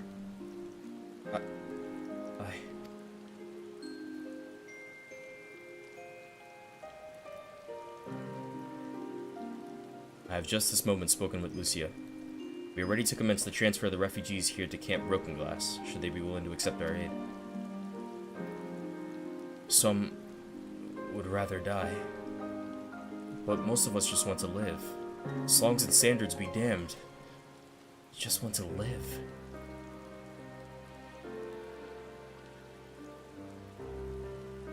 We'll need to speak with the refugees. They'll have to decide for themselves if they wish to come for us, or with us. If anyone would prefer to stay, we can have supplies brought over for them. It'll be a hard journey for the others, but we'll see they reach our camp safely.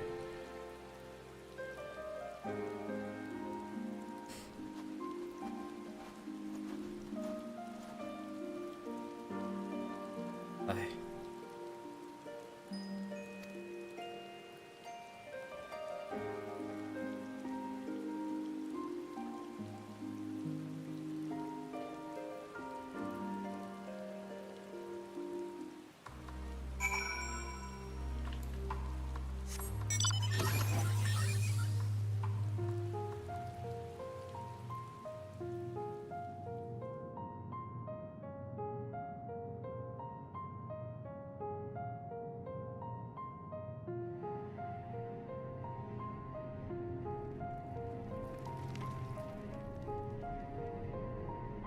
Can I see him? Jesus fuck, man. This is where it happened. Best not to dwell on it, not when there's work to be done. Why?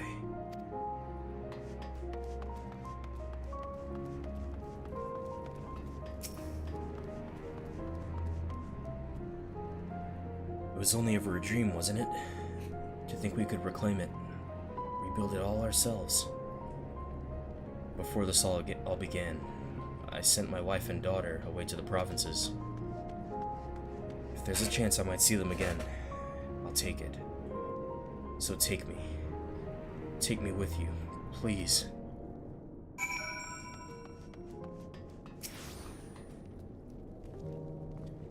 Well, I got the aetherite sorted in the end. All it took was a few adjustments, and now it works as well as it ever did. From what I can tell, the one on Laterum is also functioning as normal. That's where you lot are staying, isn't it? Now that most of us are packing up and leaving this place, I reckon there'll be more use for me and my skills over at your camp. Thank you for that information. Let me attune.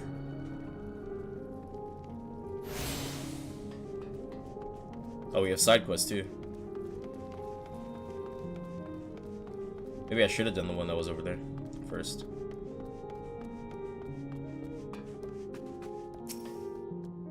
To employ healing magics now would likely invite catastrophe, as thou canst attest from thy experiences at Victor's spoils. Indeed, the Garleans view our ability to manipulate ether with the same suspicion that many Eorzeans do magitech. Which is really interesting, actually. Ah, it's you, the one who treated me with such kindness. I heard from the others that you're not from around here. I thought you were one of us. Not that it makes much difference now. Purebloods, migrants, savages. After a while, the words start to lose meaning. So all you're left with is anger, and fear, and hate. And I'm too tired. If you and yours have come to offer aid, I'd be glad to accept.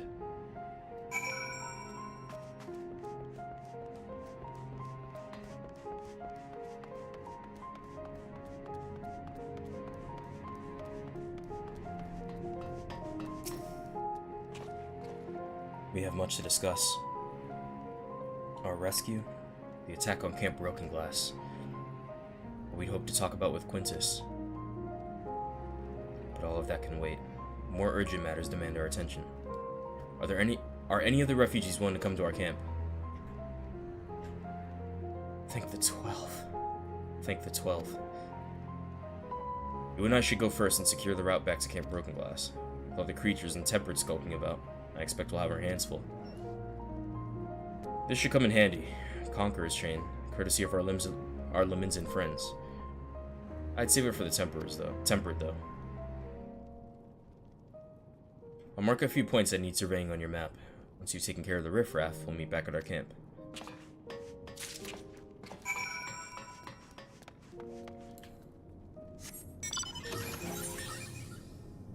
Alright.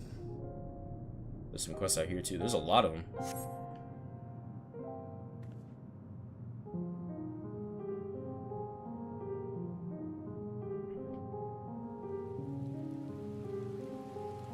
Oh, nope. You're just the Chocobo Keep. Nice.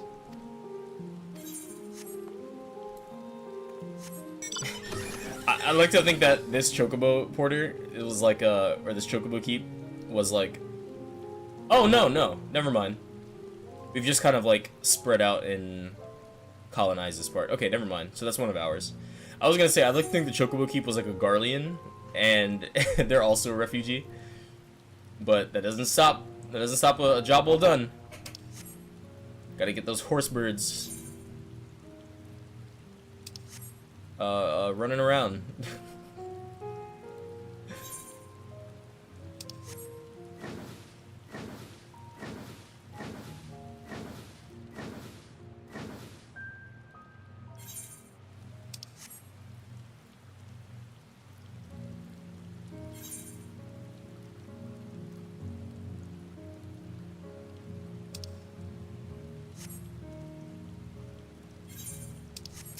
Those guys at the Cerulean Cave, they were just like a one and done, huh?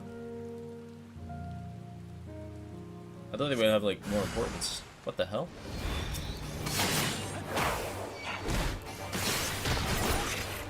Alright, fine, I'll buff.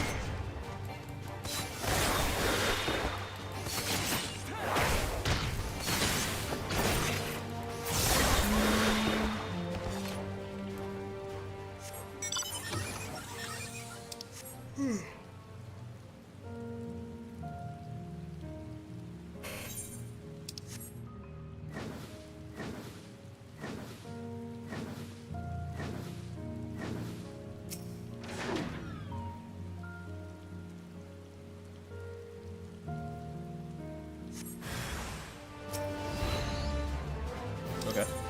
What am I doing?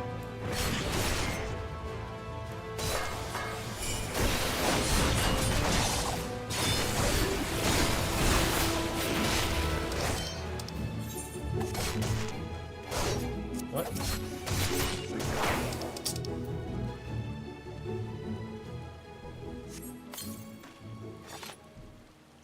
Alright.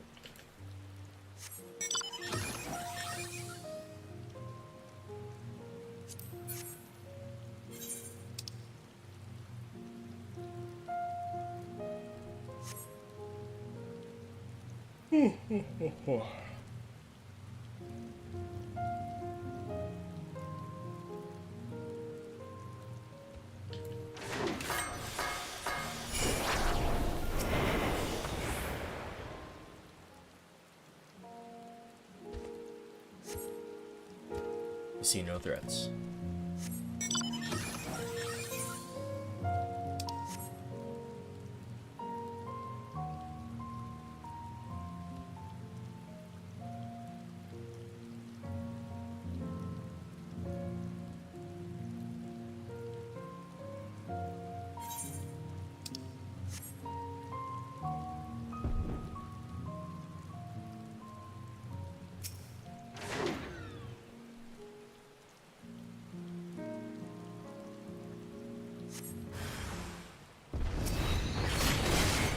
Alright, here we go, big guy.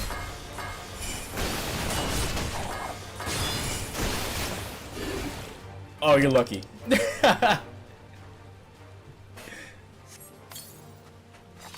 Gotta use this on something.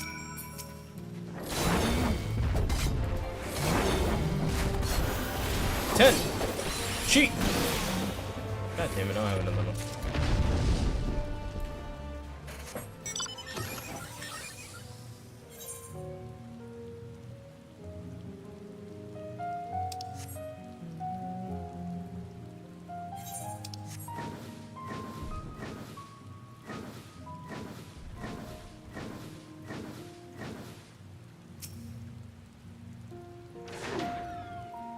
Ah, there you are. As expected, I ran into a few beasts who went down without much of a fight. The Tempered proved somewhat troublesome, but those chains should keep them under control until our allies take them into custody. With that taken care of, I'm going to gather a few supplies and then return to the station. While I see to that, would you mind apprising Lucy of our progress? As it happens, I have some rather pertinent information from our recent scouting forays, but I'll save that for later. First things first and all that. Tell me now! Why not just tell me?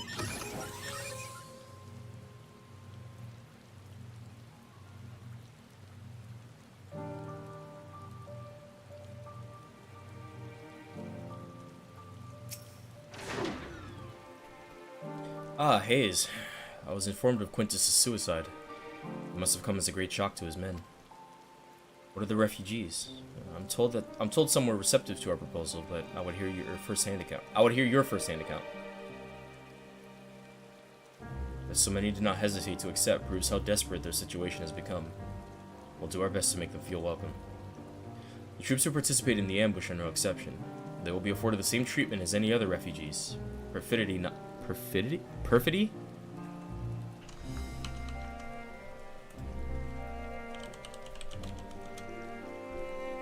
Perfidy. Perfidy. Deceitfulness or untrustworthiness. Okay. I've never seen that word before in my life. Perfidy notwithstanding. After all, even if I wanted to make an example of them, there's no one left to learn from it. We will tell our allies that these soldiers were acting under the direct orders of their legatus, and that following his suicide, they offered a full and unconditional surrender. Perhaps Quintus thought that if he had lived, that had he lived, he would be tried as a war criminal, and his men punished with him. Perhaps by taking his own life, he hoped to absolve them of any culpability. Or perhaps, like too many others, he was a true believer to the end. I think it's the latter. Who can say? I didn't know the man, nor his heart.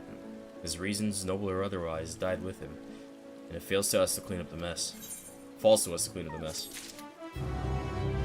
Wow, I have like a billion side quests. Holy shit, okay. So this is now a side quest stream. I won't be going until I finish all of these because I have to eat sometime before now and raid night. But yeah, I'm gonna be doing all of these side quests before I continue on with the MSQ. Holy shit. Right. Well, I said I was gonna do the cinematic one first. I mean, I don't even know where it is now.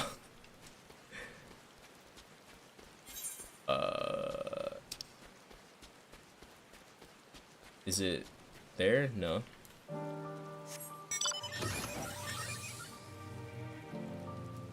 Where were you?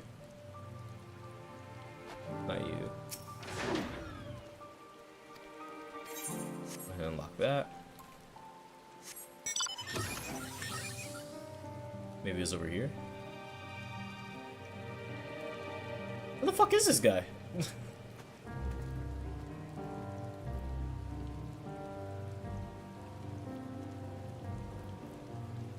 I have no clue. I looked away for 2 seconds.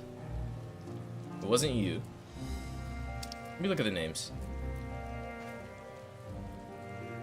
Okay, it has to be that one. No? It's that one.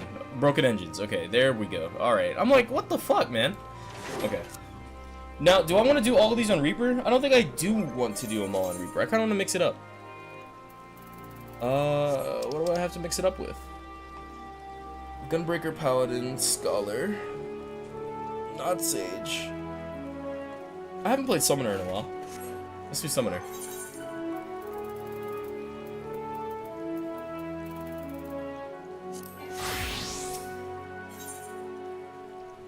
Remilno perhaps requires some thawing. Or you become even more excited. Will you indeed require additional parts to perform your repairs? I cannot say I spotted any likely spares while setting up camp. Ah, it's so good to have a quick thinking machinist like yourself on my side. No amount of flattery will convince me to take you to my superiors ere we have physical proof of your good intentions. Now focus, please. Are spare parts required? Yes or no? Yes, yes. You're awfully tense about the shoulders. Did you know that?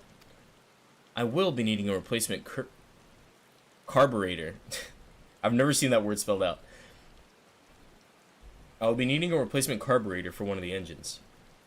Fortunately, the same sort of engines were in use at the monitoring station G. Last I checked, we have to be able to find what we need there. After I've swapped out the faulty part and made my other repairs, I'll warm the engines up properly. That should clear any cerulean residue and allow them to run at full capacity once more. With that in mind, I want to start taking things apart. Can you fetch the carburetor for me? Do you even know what a carburetor is? He's a bona fide hero, you know. You can't just ask him to do your bidding, and rudely at that.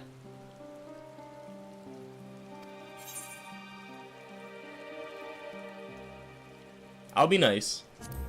No idea, but leave it to me. If you're certain, you will need to look for a sort of tube connected to the cerulean engine's core. Many Magitech devices utilize them.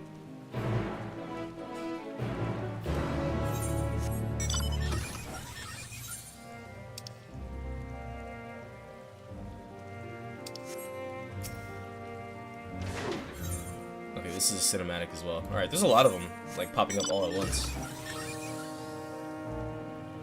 So I'm headed out there.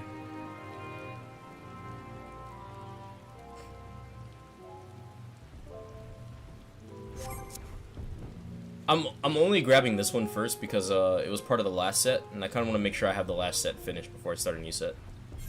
For my own peace of mind. My own sanity.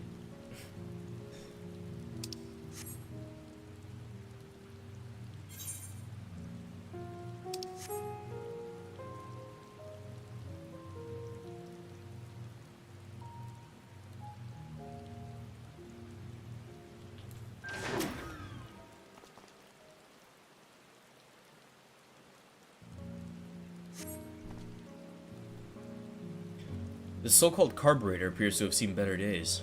Perhaps another ceruleum engine has a nicer one.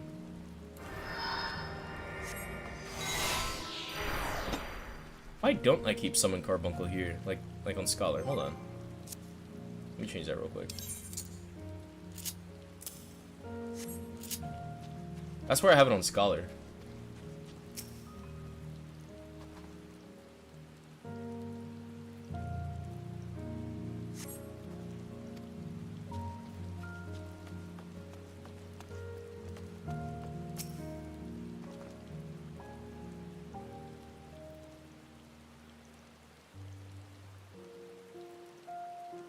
Alright, come on, Hayes, just pull out the hose.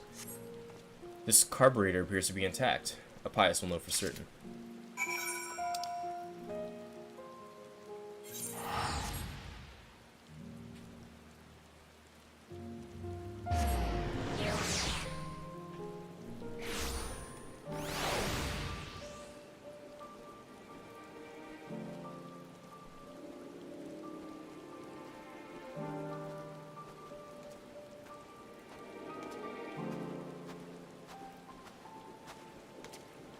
Hold on.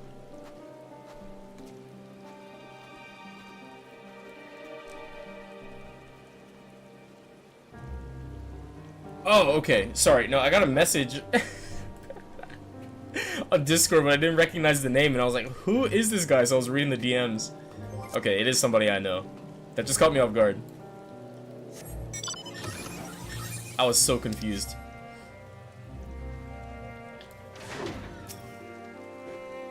Not a moment too soon. Were you able to find an intact carburetor?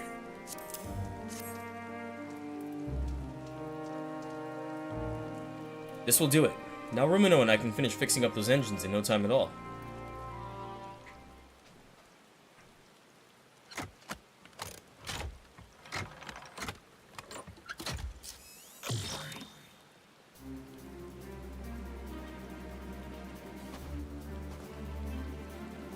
There, everything's in order. These should be much more efficient, and you'll notice they've stopped making strange and ominous noises. I must say, I'm taken aback by your abundance of skill. Allow me to thank you on behalf of everyone here at Camp Broken Glass. Ah, the pleasure's all mine. Happy to be of service. You do seem genuine about that. Tell me, do you have some sort of connection to Camp Broken Glass? In a way. I hail from Laterum as it happens. It was a village here, precisely where your camp is now. I acted as a checkpoint for those visiting the capital, but it was also home to the rigs workers and our families. Obviously, much has happened since last I could call this place home, but in my heart of hearts, it always will be. I must apologize. We're effectively occupying your home. We have placed the full burden of providing good faith and improving good faith in our dealings upon you. Oh no, I couldn't blame you for that. We hardly had a viable alternative to abandoning Laterum, knowing we could never defend ourselves against wandering bands of maddened soldiers. But that reality is no more your fault than ours.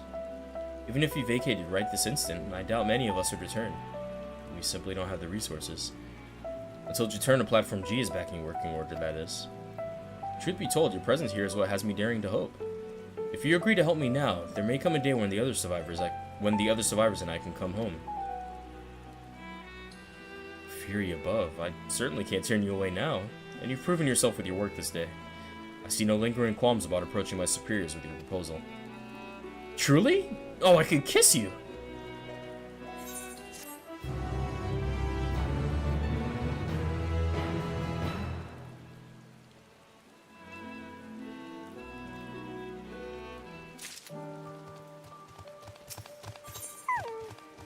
Rimmelno is now surprisingly keen to get the platform up and running. If there are no objections, I will speak to the quartermaster about getting the necessary men and supplies for this operation straight away. He's stationed just over there in the pavilion. Could I trouble you to accompany me? It might help if another can testify to Appius' sincerity and competence. Great idea. What are we waiting for? One would think he didn't have a care in the world. Let's pray that Estelo is amused rather than irritated.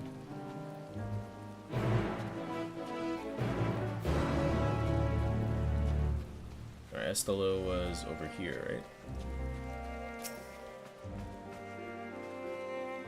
Ah, Rimmelno. I see you brought Master Nada, and... Is that the envoy from Tapper's Den?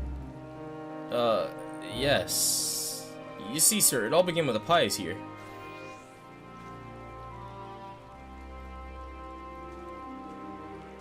I see. It would certainly be a boon to us if the platform was restored to working order.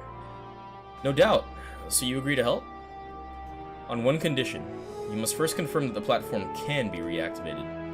We aren't blessed with the surfeit of personnel and resources, you know. Surf? Damn, dictionary of the video game. Surfeit. Surfeit. An excessive amount of something. Okay. Just say surplus. That's whatever. We aren't blessed with the surfeit of personnel and resources, you know. Thus are reaching out to the tappers to begin with. We cannot waste time and manpower in operations with little chance of success. Romulo, you are tasked with accessing the current state of Juturna Platform G, as well as the precise resources we would need to commit to reactivating it. I shall make my final decision on how to proceed only once I am fully abreast of the situation. Yes, sir. In that case, Hayes and I will accompany you. You really ought to stop making decisions on Hayes' behalf, but I would be glad for the company. Meet us at Juturna Platform G if you would. Appius can help me carry the equipment.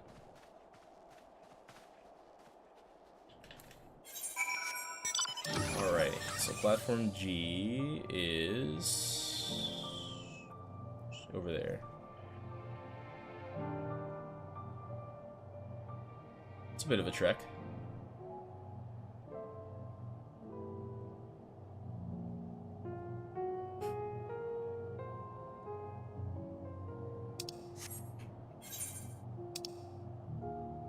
Oh, someone's doing that fate. I'm gonna go help.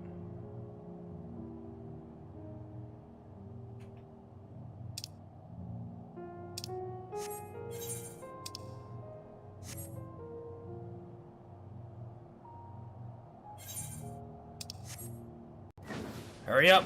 Faster, you!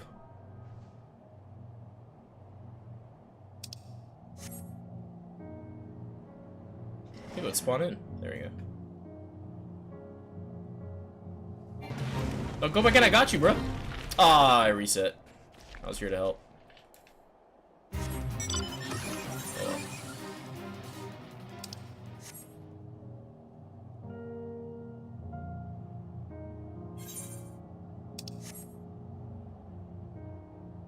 If only I was faster.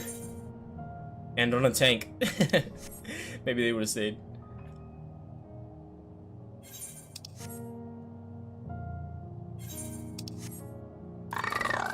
What?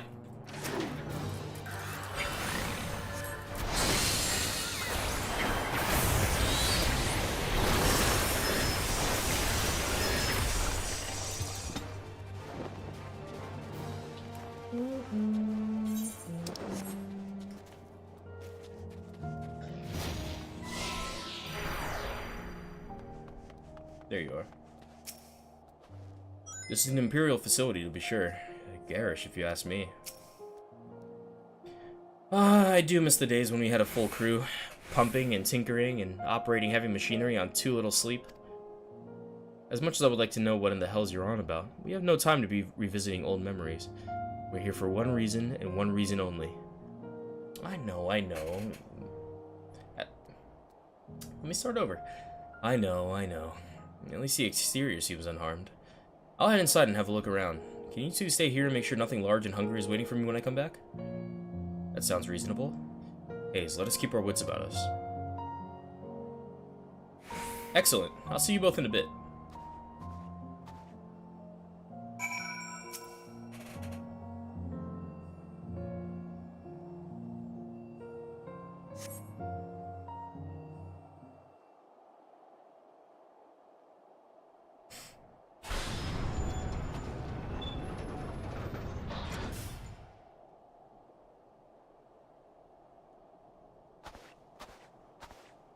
Ah, Appius. How did it look? The equipment appears undamaged, though temperatures are so low that we'll need to be careful about how we turn everything on again. It's just... What? Is there another issue? In a word, yes. I couldn't find the identification key. Without it, there's no way to activate the platform, even if it were in pristine condition. Why exactly was it designed with such an obvious flaw? Flaw? Juturna Platform G is the capital's main supplier of ceruleum. It wouldn't do if anyone could turn it on, off and on now, would it? The key is always kept secure, and there are only 2 people able to open the container it's usually stored in. Myself, and Chief Frontinus. I haven't seen him since this blasted war began, but I can only imagine he's out there somewhere, key in hand.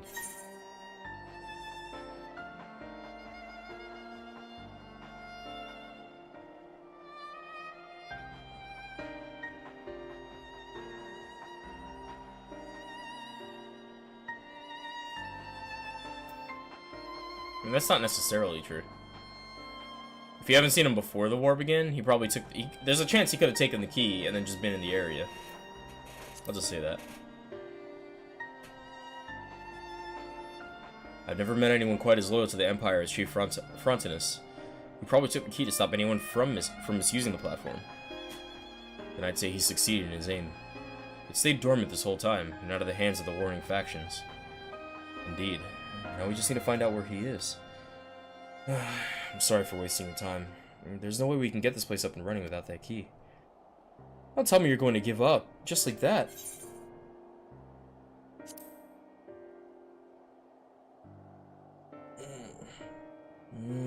I suppose you're right. The 3 of us together, surely we can think of something.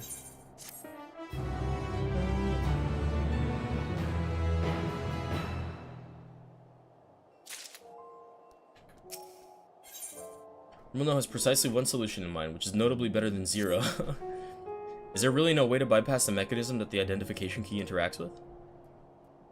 What exactly do you mean? I work at the manufacturing in Ishgard. I once watched my superior, as is his way, dismantle a Magitech armament and put it back together again. He succeeded in bypassing the verification mechanism required to activate the machine by rewiring it. I was wondering if something similar wouldn't be possible with a platform. That's something a second-rate thief would do! Well, beggars can't be choosers. Save your chief engineer appearing out of thin air. It's likely our only option. You've got a point there.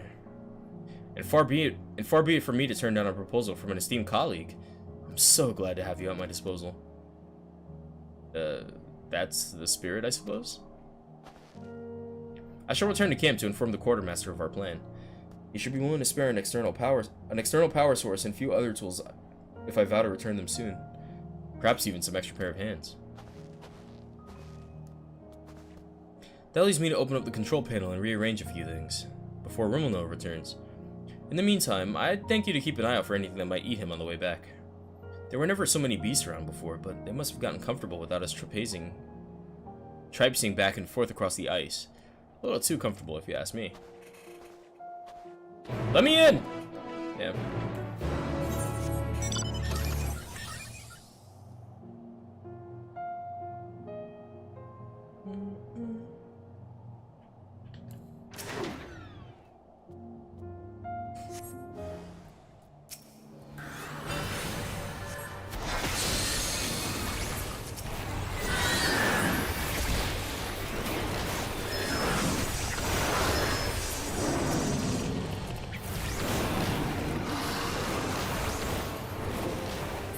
Nice. I wish our Carbuncle or Eggy would attack like it used to. Back in the way back, Summoner's Pet used to do damage. It would like auto attack, and you could change its stances. So there was a tank. There was like a tank stance for a Carbuncle, a healer stance, and a DPS stance. And I remember, so this is back when I unlocked Summoner. I think I kept it in whatever the yellow one was. And I want to say that was tank. I think healer was blue. I think, is DPS red? DPS red makes the most sense to me. I think I kept it on tank. But yeah, like your Carbuncle would auto attack for you, and I thought it was really cool. And I wanted to play it, and I just never did. What I was doing back then was I was unlocking every job, and then I was gonna just play whatever job I wanted to after having them all unlocked. But then I burned myself out on just doing just like walking back and forth between like Limsa Gridania and Ul'dah, when that time could have been spent like actually just, you know, playing Rogue and finishing AR.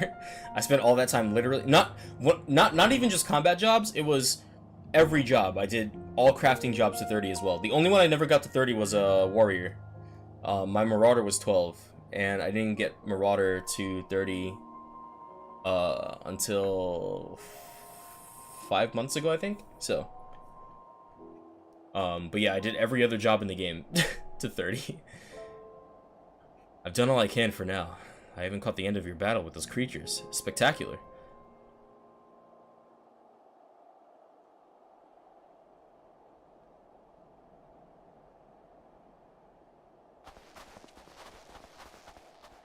Ready to get to work, I hope.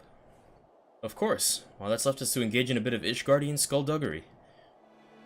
I'm not sure I care for that turn of phrase, but very well. We'll attach the power devices, which should allow you to utilize the control panel. Thrilling! This place will be up and running before you know it.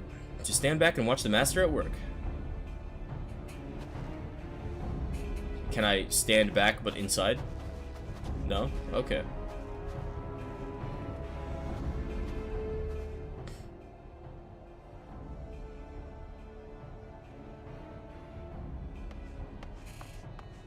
The fuck am I doing all the way over here?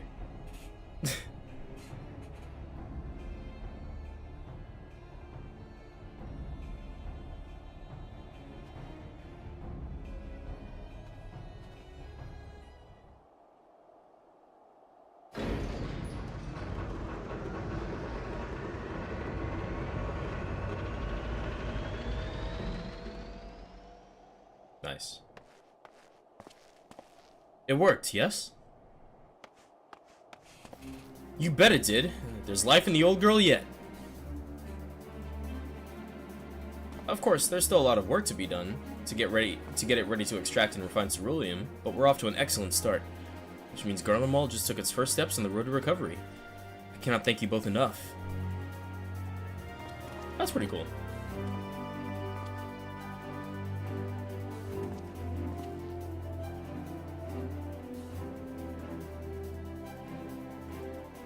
So now we have unlimited ceruleum for broken glass. I'm pleased that this plan was a success after all. I appreciate your seeing it through the boo-boo. We can leave the rest to the engineers I brought with me. They're more than capable of keeping the place operational until we're prepared for the next phase. Now let us return to camp and inform Estelo of our triumph.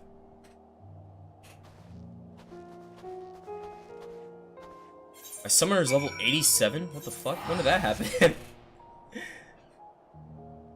That might be my third 90. And I guess Scholar by extension.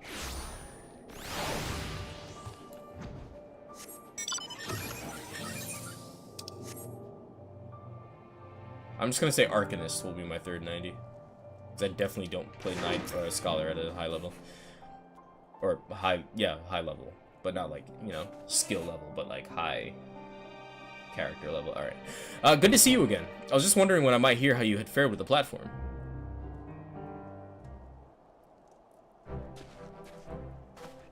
And it seems I won't have any longer to wait. I trust your eagerness is a sign that you would you had some success. Yes, sir. We were able to access the platform's controls and confirm that it is operational. There are still adjustments to be made, but I imagine it won't be long until it's fully operational. Splendid! If the camp can secure a stable supply of energy, we can begin rebuilding throughout the region. It will doubtless give succor to those in Tapper's Den, and the capital proper as well. One of our goals when we first came here was to improve the lives of those that still call this frozen land home, and you have made a great contribution towards realizing that ambition. Thank you, sir. I certainly would have made it this far without your genius. The days when Garlemald looked toward the bright future seem so distant, now that the snow and frost have reclaimed their dominion.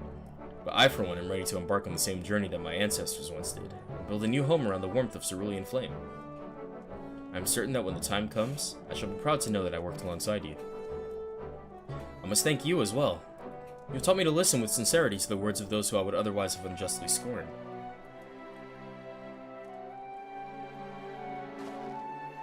I imagine it'll be some time before we can return Laterrum to its former inhabitants, but I promise that when we do, it'll be in a better state than when you left. Well then, we'd better get to work. Ah, indeed. Look at that, Garleans and Eorzeans bonding. It's beautiful.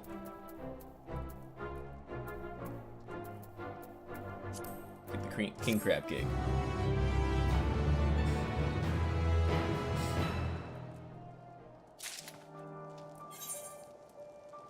Alright, so I got like 10 million in this area. So let me see. 1, 2, 3, 4.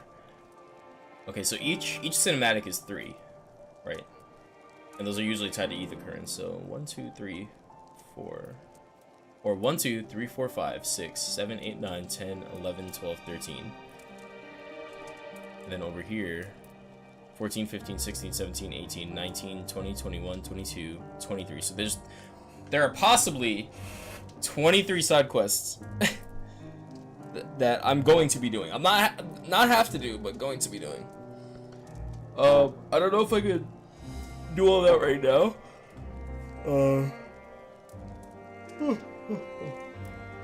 I think I might call it, and I guess take a nap. But I'm gonna eat something, and then after raid night, I think I'm gonna be doing Thornton Unreal again.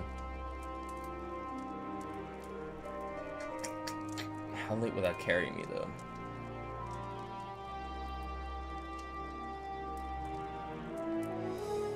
I'm thinking maybe I'll stream the runs of that as well.